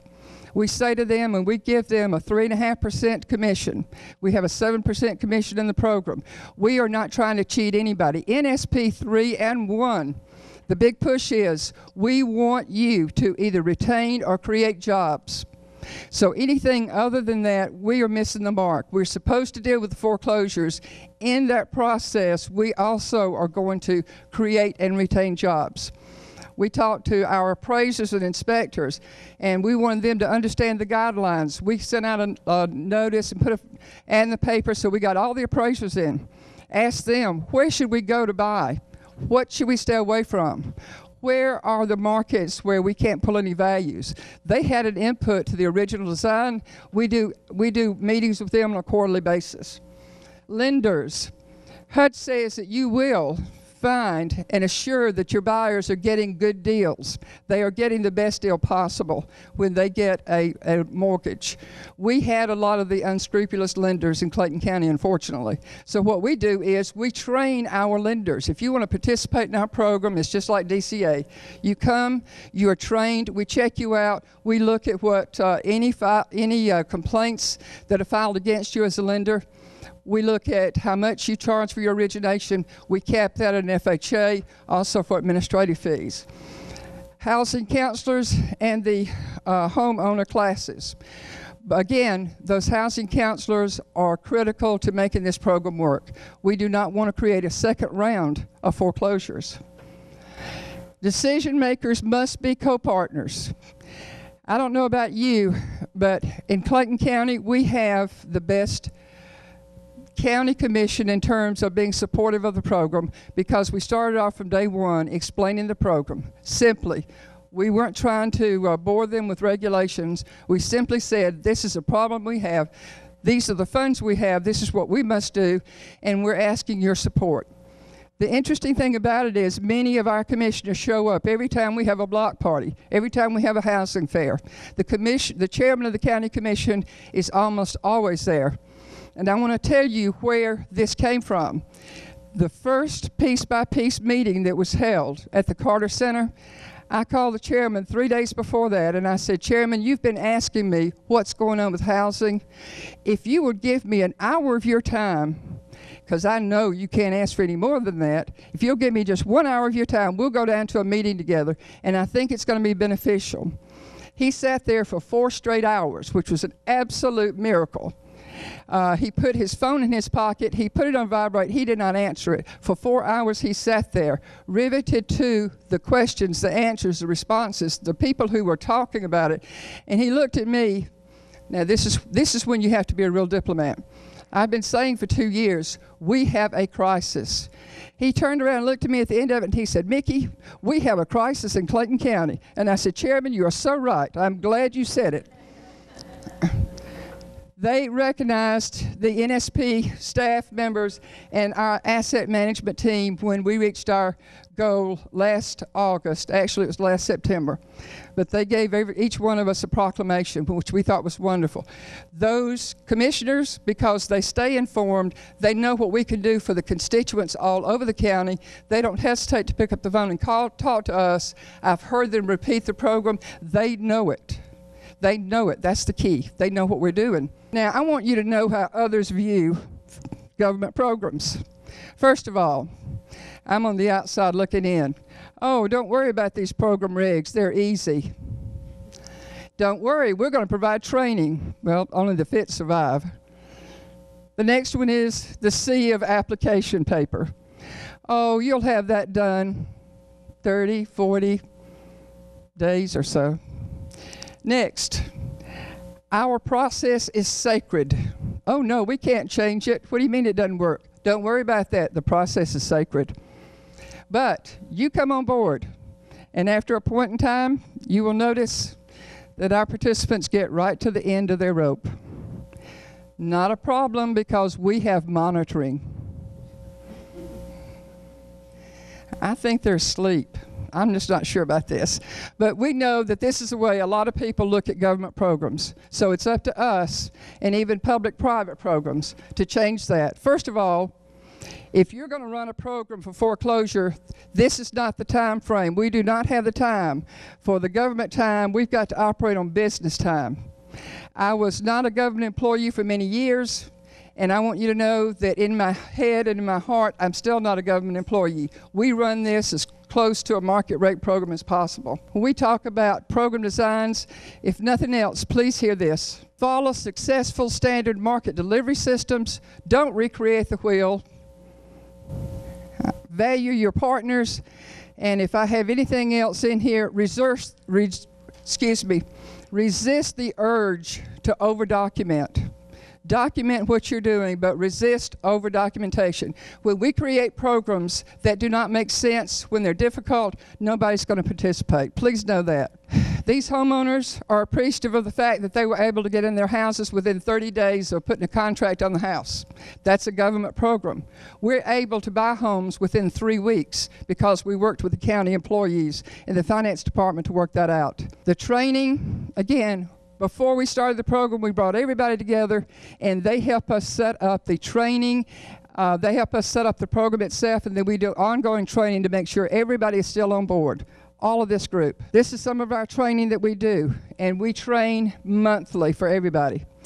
We require 4 more hours of training than what's required by HUD. We do a whole class on how to take care of your homes. Builders, you know what callbacks are. We have reduced our callbacks to nothing because people understand the cabinets are not falling off the wall. The caulk is simply dried. We meet with our closing attorneys, our asset management teams. Programs can only succeed if people know about them. Everybody thinks that marketing is an absolute luxury. I was the marketing director for GRAFA for several years, and I can tell you, you can have the best programs out there, but if you don't build in marketing as part of the basic design, you're not going to have a successful program because people aren't going to know about it. Our housing rally, we do housing rallies, we do fairs, block parties. We, on our website, we're in English and in Spanish. We do presentations constantly to city councils and the county commission. Press release where we had over 80 people sitting in heat. And we did an NSP kickoff. There is Congressman Scott making a presentation. And we had exactly 8 months to obligate $9.7 million. That's all we had before it was going to be recaptured. Because of that team effort that I showed you, it occurred. These are some of the block parties. These are some of this. We had a fair just recently. Everybody in yellow that you see there, those are some of our newest home buyers. When we first sold the first house, it was this young lady right here, and this young man was first born. He was still a tiny little thing. So how do we know that these best practices work? Clayton County had $9.7 million in original grant. We purchased 130 houses. We've sold 79. We've created $5.1 million in program income funds, and we have 11 under contract, and that has been done in 17 months. So we know it works. It's not just us. But what I want you to remember is foreclosures affect us all. I don't care if it's your house, the neighbor's house, but these are the faces of foreclosure. And when you think you can't go any further, or you're not making any headway, pick out one face, help them, and we will start having an effect on the entire foreclosure program. We are in a critical situation. We don't have time to sit back. It's time to take action, as Piece by Piece is said. Thank you. Thank you, Chris. Our agency is in charge of everything that makes people mad: planning, zoning, code enforcement, permitting, engineering, business license, alcohol licenses. So anything that's going to make people mad, we do it, particularly code enforcement. The board approached me about 2 years ago, I think at the same time that DeKalb County was originally looking at a vacant property registration concept. We opted not to do that. Instead, we kind of suggested to the board, let's just use the tools that we have right now.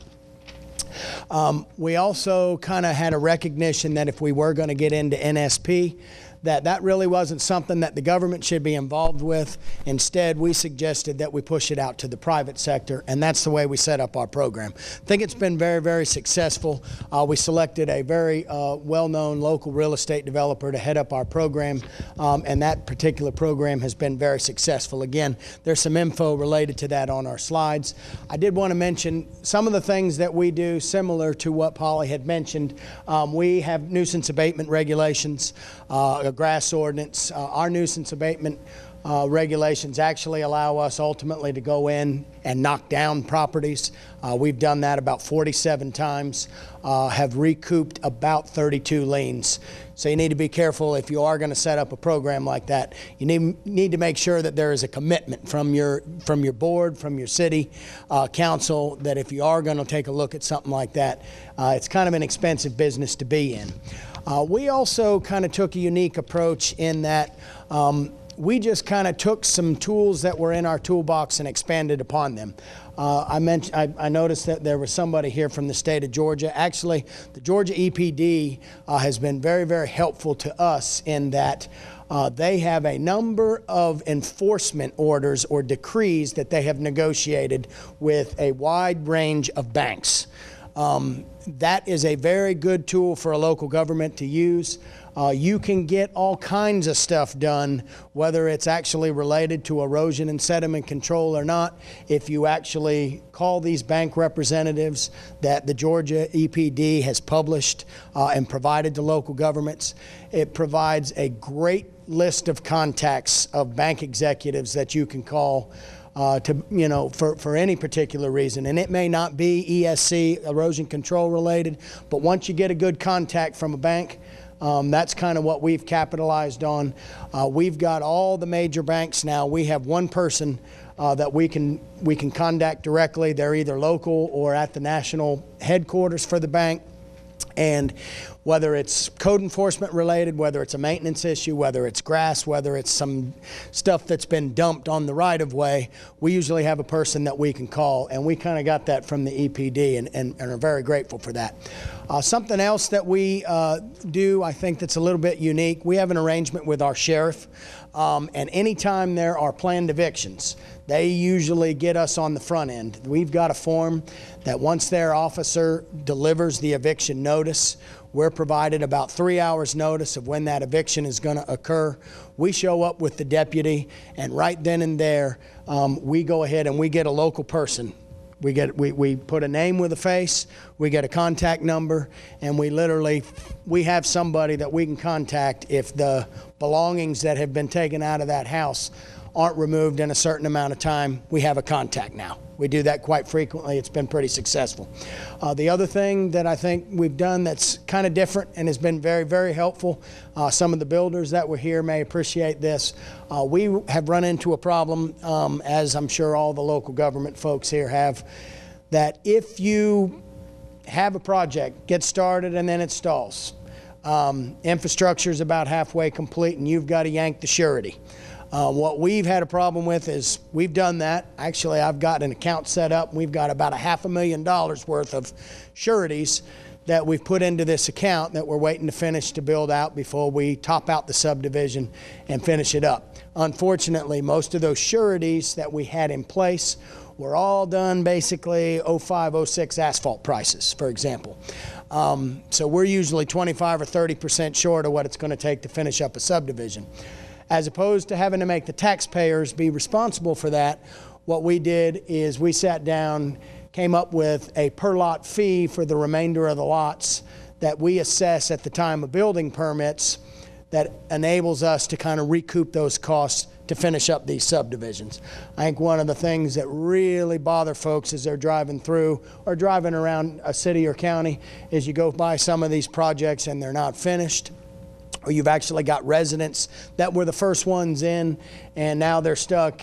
They're hitting their oil pans in the cars on the the lids around the manholes because that last lift of asphalt hadn't been placed. Causes a whole lot of problems for my bosses, the commissioners. So to date, we've been very, very successful, I think, with that particular per lot fee. We've got a spreadsheet that we use to develop that in addition to some index pricing for the asphalt, if that's helpful and anybody on a local government level would like to get that spreadsheet. If you'll give me a holler or email me, I'll be happy to provide that. And I think the last thing that we did that's really helped us and has made our NSP very, very successful is, and I think Mickie alluded to this as well, you ought to let folks that really know how to do it, let them do it versus the government being involved.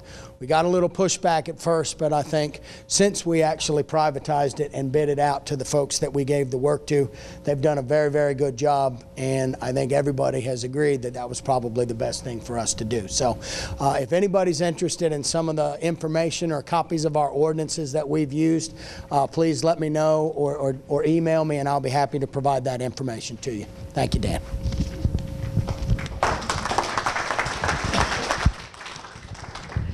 The first half of today has been interesting because it is what can a community do through the public sector with regard to foreclosure. We've tried to point out some of the excellent programs that we've had in DeKalb County, also down Clayton County, Union City, Cobb County.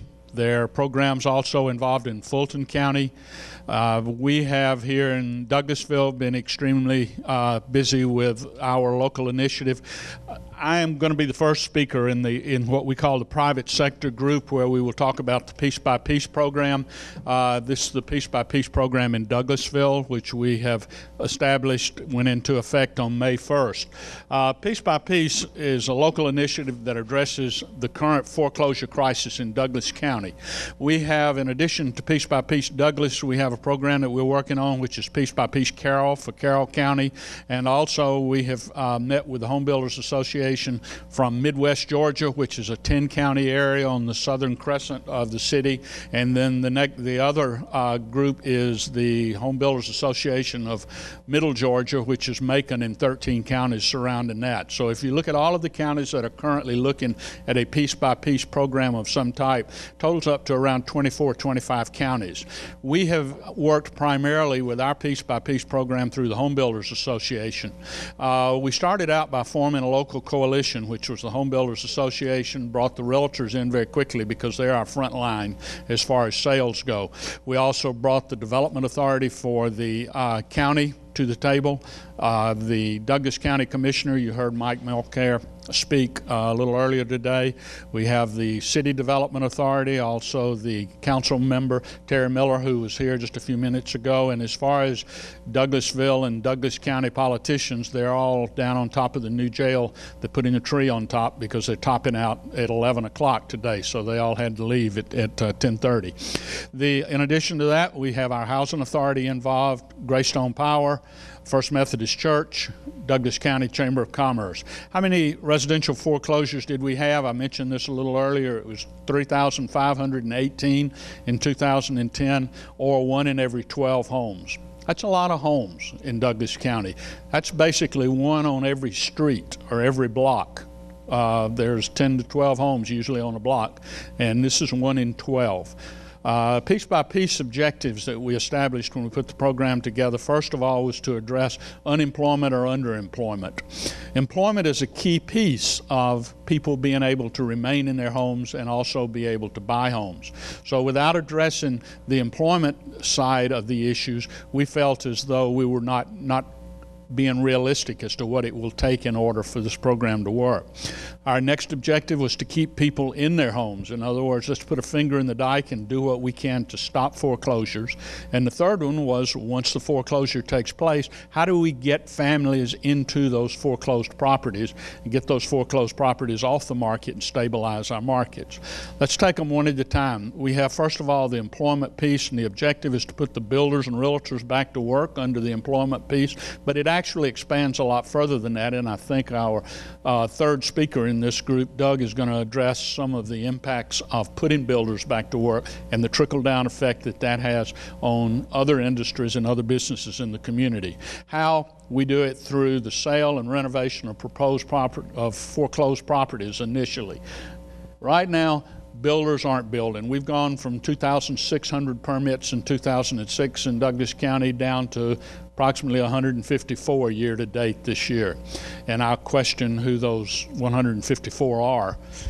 But we have had almost no new construction. So the real work that's in Douglas County is in foreclosures, and that's where our Home Builder Association has been focused. In the Save a Home program, we want to assist homeowners in remaining in their homes, and how through a referral program for individuals who are either facing or concerned about foreclosures with credibility. Our next speaker following me will be Laura Creamer over here, and Laura will talk to you about the credibility portion of our program.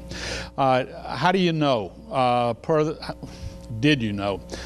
Per the National Conference Center of Housing, you have, first of all, after foreclosure mitigation, which is our piece of the credibility solution, 45 to 50% of delinquent homeowners were able to get up to date on their payments through that type of counseling. Second of all, homeowners in default who received counseling were twice as likely to avoid foreclosures as those who did not. And monthly payments on households that received counseling were on an average $267 lower than those that did not receive counseling. This is a result of the ability to address credit cards, of the ability to address home modifications and things of that type through working with an organization such as Credibility. In the Sell a Home piece, we came up with an objective to get people into vacant homes. That was basically it. And along with that comes stabilizing neighborhoods. This goes hand in glove with the Neighborhood Stabilization Program. The Neighborhood Stabilization Program has its funding from the federal government. This program in particular has to have private funding. How? First of all, we wanted to provide realtors with the information and knowledge needed to sell foreclosures. I used to be a realtor in the past, and I realized that this has been a true transition for real estate agents over the last 4 to 5 years, because in the first half of the last decade, basically the phone was ringing off the hook, and if you had a listing, you almost could sell it. In today's world, that phone's not ringing, and those same realtors are trying to make a living in the real estate market, in many cases still waiting on the phone to ring. And the phone is not going to ring in this particular market. The next is to create a sales environment conducive to value-seeking buyers. Let's look at our marketing program for a second. First of all, we developed sales teams. Those sales teams included 3 groups. They were realtors, remodelers, and 203K loan officers. Earlier we made reference to a 203K loan, and I'm going to take a moment here and kind of explain what one of them is. What is a 203K loan? It's a mortgage that addresses the purchase of the home and at the same time the financing of the remodeling of that home, all in one promissory note. It's included in your mortgage. When you have a 203K, you have a contract that you write through your realtor between the owner of the home and the seller of the home, and that goes to closing. And at the time that it goes to closing, the bank then pays the seller of the home, the real estate agent gets their commission, and then a part of that contract or that process is a second contract, which is between the builder and the buyer of that home. And when funding the 203K loan, They pay for the house, they fund the purchase of the house, they also put into escrow the funds necessary to do the repairs. So as they put the money into escrow, the builder already has a contract executed with that buyer. They step in immediately after that, and normally within 4 to 6 weeks, they've completely remodeled that home. Well, keep in mind, a 203K does not have to be for foreclosures only. It can be for any price, any home that you might want to purchase. We have 2 levels of 203K. One of them is the streamlined version, and it has a maximum of $35,000, and that's really where we focused our effort, because most of these homes that we're looking at on the foreclosure market here in the west side are requiring $35,000 or less in remodeling. The full program is significantly higher, and I believe it goes up to a little over $300,000. Is that right, Tony?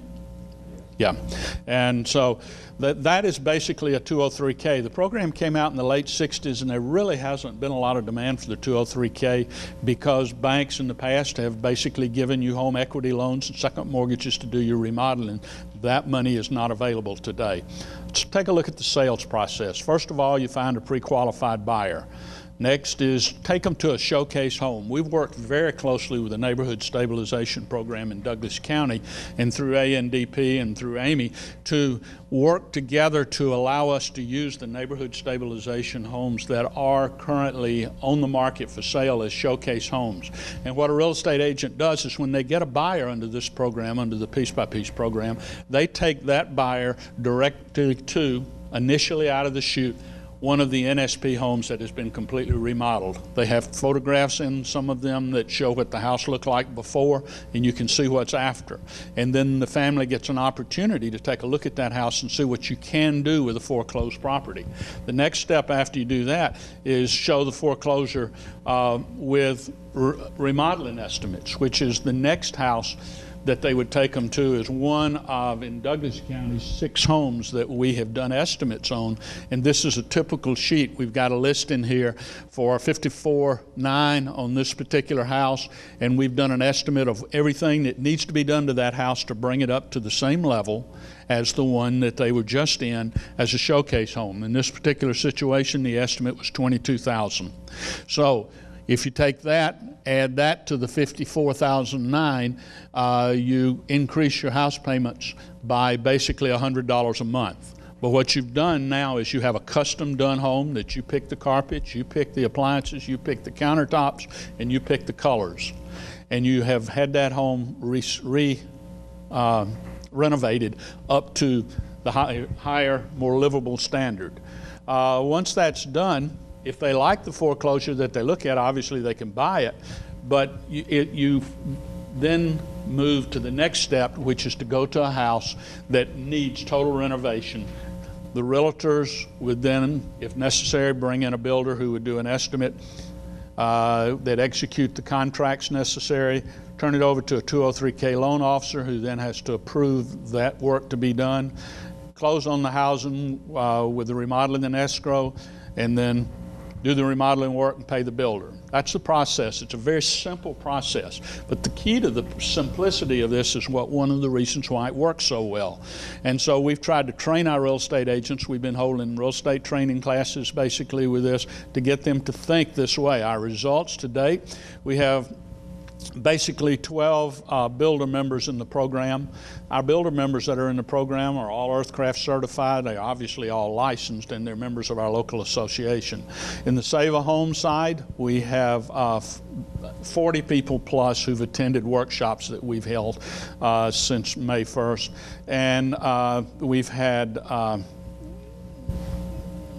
of those, we've had 24 that entered counseling, we've had 12 that are working with credibility, and we have 4 that have success stories as they have come out of the other end.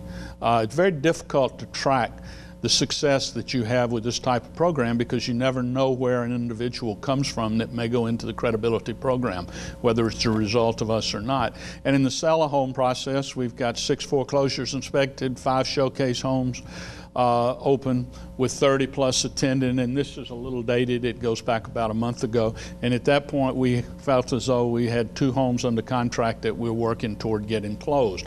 The key to the whole program really is to basically put in place a sales process that will work in your local community. That's piece by piece. All right, good morning, everyone. Oh, everybody awake, right? Okay, we're on the tail ends here. But as Chris Collier said, my name is Laura Kramer. I'm with Credibility. We used to be Consumer Credit Counseling Service. And thank you, Susan Adams, for giving me a great drum roll earlier about Credibility. So what I want to do, hopefully everybody got one of these brochures.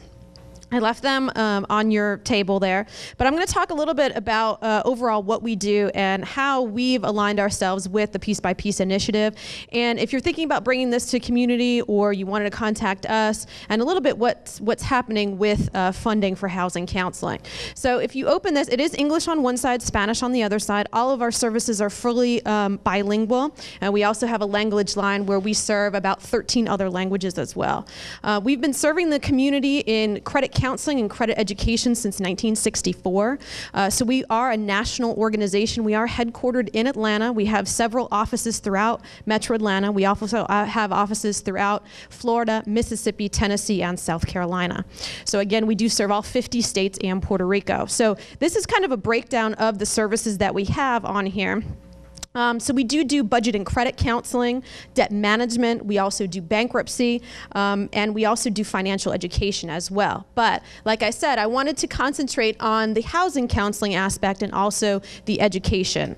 I don't know if you all know this, but housing counseling has been cut out of the federal budget. That has begun, I think it's going to begin October 1st. So as we're talking about collaborations between public sector and when we're talking about private sector and nonprofit, it's going to be more and more important to do that collaboration part, because how do we talk to homeowners about saving their home, or even people who are on the buying side buying these distressed properties? So let me talk a little bit about how we help homeowners who are struggling with their mortgage payments. We do have HUD-approved housing counselors. It is a free session for clients that want to go through there. So what we've done locally, as I said, we are a national organization, but we do work with local counties here in Atlanta. So what we've done with the Piece by Piece project is back in April, we started forums. What we had was workshops. It's called How Do I Save My Home? So what we wanted to do was invite the community, Douglas County, Cobb County, and also Paulding County and some other counties that are surrounding. But we talked to clients about what are your options for saving your house. Because many people are thinking about, they're stressed about their financial situation, unemployment. Many people had medical payments, disability, whatever their situation was. So they came to the workshop and learned about what are the resources that are there. Is it a loan modification that you're able to do? Is it a short sale? So then we got their information from those workshops. We did 3. We did one in April, one in May, and one in June. And we got their information and tried to get them through counseling. So that counseling is a 1-hour session. And what we help them do is figure out what options are available for them. Whether it might be a loan modification, we help them put that package together. Again, this is a free service. Or maybe it's having that conversation with their lender. What questions do I need to ask? Can you help me make that phone call? So we'll be a third party on the line with the lender. We do have direct lines to Bank of America, Wells Fargo, and Chase. So we're able to do that for the client as well. And if they need to call us back, we continue working with the client. It is always a free service. And that has gotten harder as the funding has been cut, but we've been trying to, again, do partnerships in different ways how we're able to collaborate and bring this information to the clients. So let me talk a little bit about also the home buying side. As Chris had mentioned, we're talking more and more to clients about these 203K loans, the NSP program as well, and trying to get these distressed properties off the market. And actually this weekend, we are having an 8-hour home buyer workshop here in Douglas County at the West Georgia Board of Realtors. It's off of Bowden Street, which is very close to the Homeowners Association building. So we're doing those throughout Metro Atlanta. Many of those are funded by HUD. We will have some that are funded by Fannie Mae for next year as well. And those are trying to get information to the home buyers to buy here in Douglas and the surrounding counties that you've heard from. So again, this is a free service. So please tell people about it. Any county, they can utilize this service. Our 1-800 number is on here and our website as well. We are 24 24/7. So if they call us at 2 o'clock in the morning, there should be someone to assist them. If you've heard of the Hope Line before, we are one of the agencies that answers the phone for the Hope Line, where they can get immediate counseling for foreclosure prevention as well. Thank you. Well, hello, I'm Doug Tumlin, as he said. I'm a builder out at Lake Oconee, and about 10 months into being president of the Home Builders Association of Georgia. So a lot of people ask me, why I chose to be president this year, but it's been a process of going through the ladder, and I don't know how. Somehow I'm able to sleep like a baby, and I don't know how. People ask me all the time, and I say, well, I sleep for an hour and I cry for an hour, and I sleep for an hour and I wake up and cry for an hour. So that's kind of the situation of our industry today. And the Economist earlier painted a good picture of what's going on with housing. This was in the AJC this morning when I was having my coffee. I saw it, and there was a couple of things that caught my eye about it. First of all, to represent the economy, I thought it was quite reflective that they put houses there that were burning. So houses are the issue with our economy. We've got to get our housing back on track. And the other thing is that some of the national politicians here are really, they can only do so much. And that's what I think so amazing about what you're doing here today, is bringing local people and trying to do what you can on a local level. This presentation, is this coming through? This presentation was actually put together by an NHB economist, and one of the economists earlier today said that we need jobs to get the housing going, and that's true. We need jobs necessary to get the housing going, but the challenge is a lot of the jobs come from housing. A Home Builders Association represents not just builders, but plumbers, heating and air guys, electricians, framers, all that stuff. But we also represent a lot of banks, realtors, and a lot of the satellite businesses that are affected by housing. The economic impact of building houses, you have jobs, all the materials, the local taxes that are being paid, and we've never seen a time like we have recently since the Great Depression of taking house construction out of the market, what it does for the local economy. It's kind of we also have a ripple effect through from construction, wages spent in the local economy, and then once people are in their houses, all the earnings and taxes and things they'll spend in the local economy, all the way to going to local grocery stores, going to local pharmacies, all those restaurants, all those businesses that need that activity kind of go away in a time like this. This particular study, some of the slides I'm going to show today were based on more of a southern region of Atlanta, but it's a kind of a similar region too. And the economists came in and they used certain input data, kind of a typical home in that market, how much the house costs, the lot price, permits that were paid, and then the annual property taxes to help figure some of the things here. And he also looked at different phases of the impact of single-family houses. So he looked at the construction phase, which is pretty clear what all is happening there. So many people were put to work, and so many materials were bought, but also the ripple effect in during these different phases through living in the home and even 10 years out. Here was the first year impact of single-family construction for every 500 single-family homes. This is pretty amazing. So local income, local revenue coming into a market, $55 million for every 500 homes. Local taxes, almost $4 million in local taxes. And look at that, local jobs, 718. So yes, we need jobs to bring houses up, but it's sort of like which comes first, the chicken or the egg. We are a huge part of creating jobs is construction and all the satellite things we affect. First year impact, ripple effect. This is after the first year living in the home. You can see the income there, local taxes. Jobs come down a little bit because you're out of the construction phase, but still an awful lot of jobs and impact from having these 500 households in your area.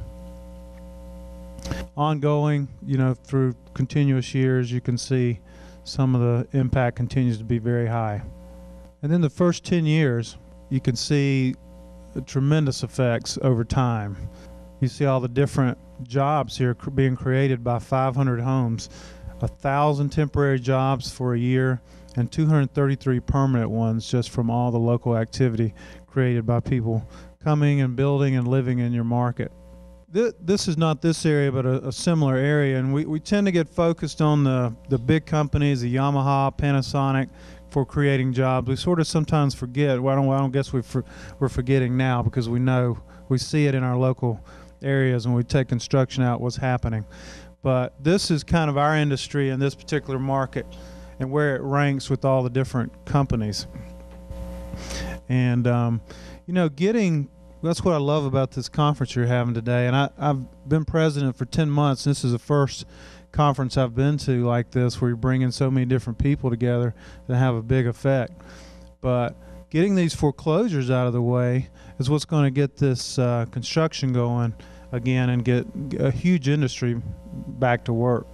And this is the Economist. If any of you want more information, the Economist at NEHB, which is the National Association of Home Builders, and he actually comes in and does local studies on impact. I think the other big thing about today was finding ways to cut red tape, to find ways to get through the process. So and find ways for public and private partnerships.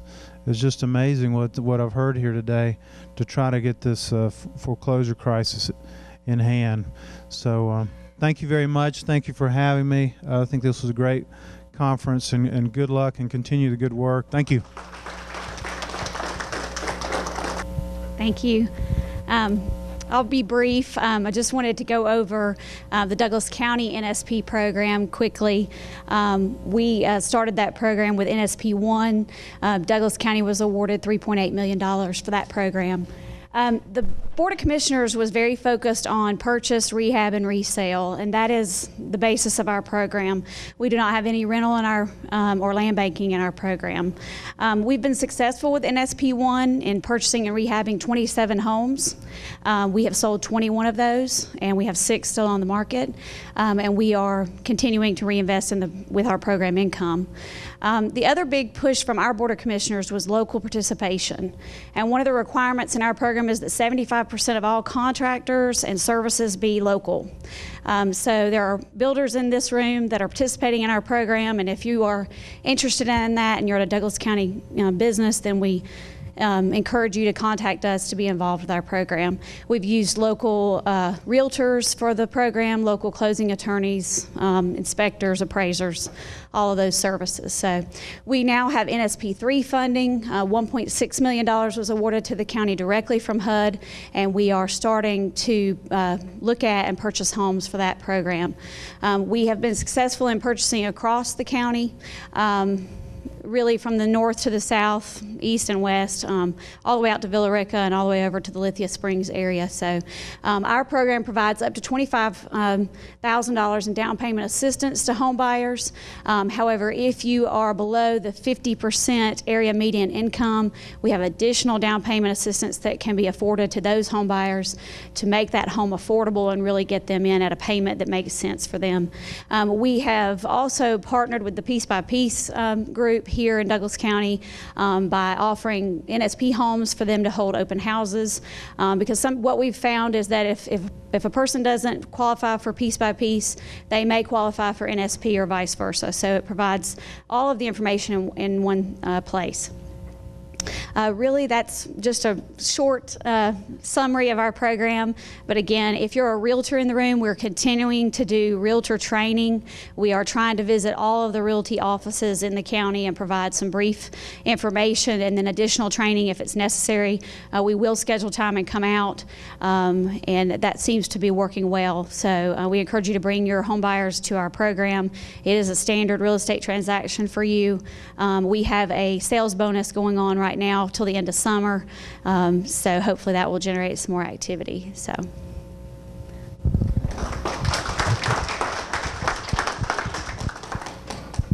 Yeah, just to finish up today, I'd first of all just say a big thank you to everybody that was here today and everyone that was on the program.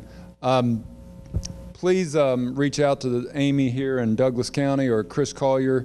We really see the counties that have a very active, a lot of communication across the public-private sector, get other departments involved, a lot of collaboration. They seem to be able to deal with some of the impacts of foreclosures the best. And so absolutely, hopefully, you know, ARC, and I'd like to again thank ANDP, who's one of our big regional partners. We're still going to be here to help with Chris and the Westside Home Builders as much as we can. I also want to thank Amy and Ryan representing Congressman Scott's office and Senator Isaacson. I keep advocating, and you can pass this on to Senator Isaacson, I think he was the one that sponsored the tax credit for home purchase a year or two ago that I think we should reinstate immediately. Not sure if that's going to carry any weight, but I just thought I'd go ahead and say that. I think that was a great program. We need more of it. The other thing I want to say is, again, one of the interesting pieces of information that I've heard in the last month is that in the next 5, 10 plus years, the majority of people that are buying homes don't have children. They're singles, they're couples whose children are grown up. There are couples that are maybe waiting longer to have children, but in general, the market is moving away from sort of that, like my family that I came from, 2 parents and 11 children. That's not the typical anymore. I don't know if apparently it was typical at one time, but I was the last year of the baby boom, so the baby boom, that's over with.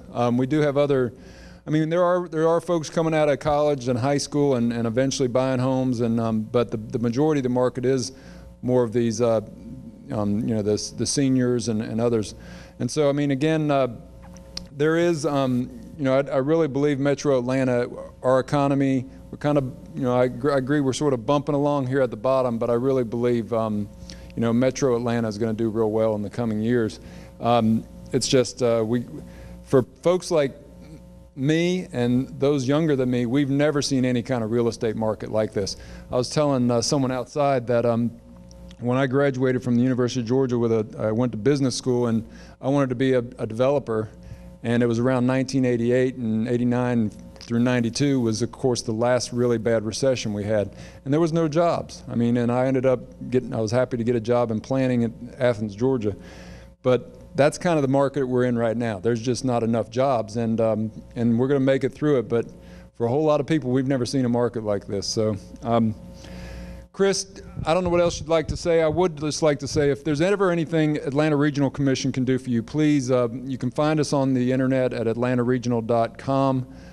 We've got a lot of resources. Please look to us if you need any help in any way. We're happy to do that. And I think we had a lot of good presentations today, a lot of information. And again, if Atlanta Regional Commission can help you, please look us up and track us down, and we'll try to do what we can. Thanks again for being here today.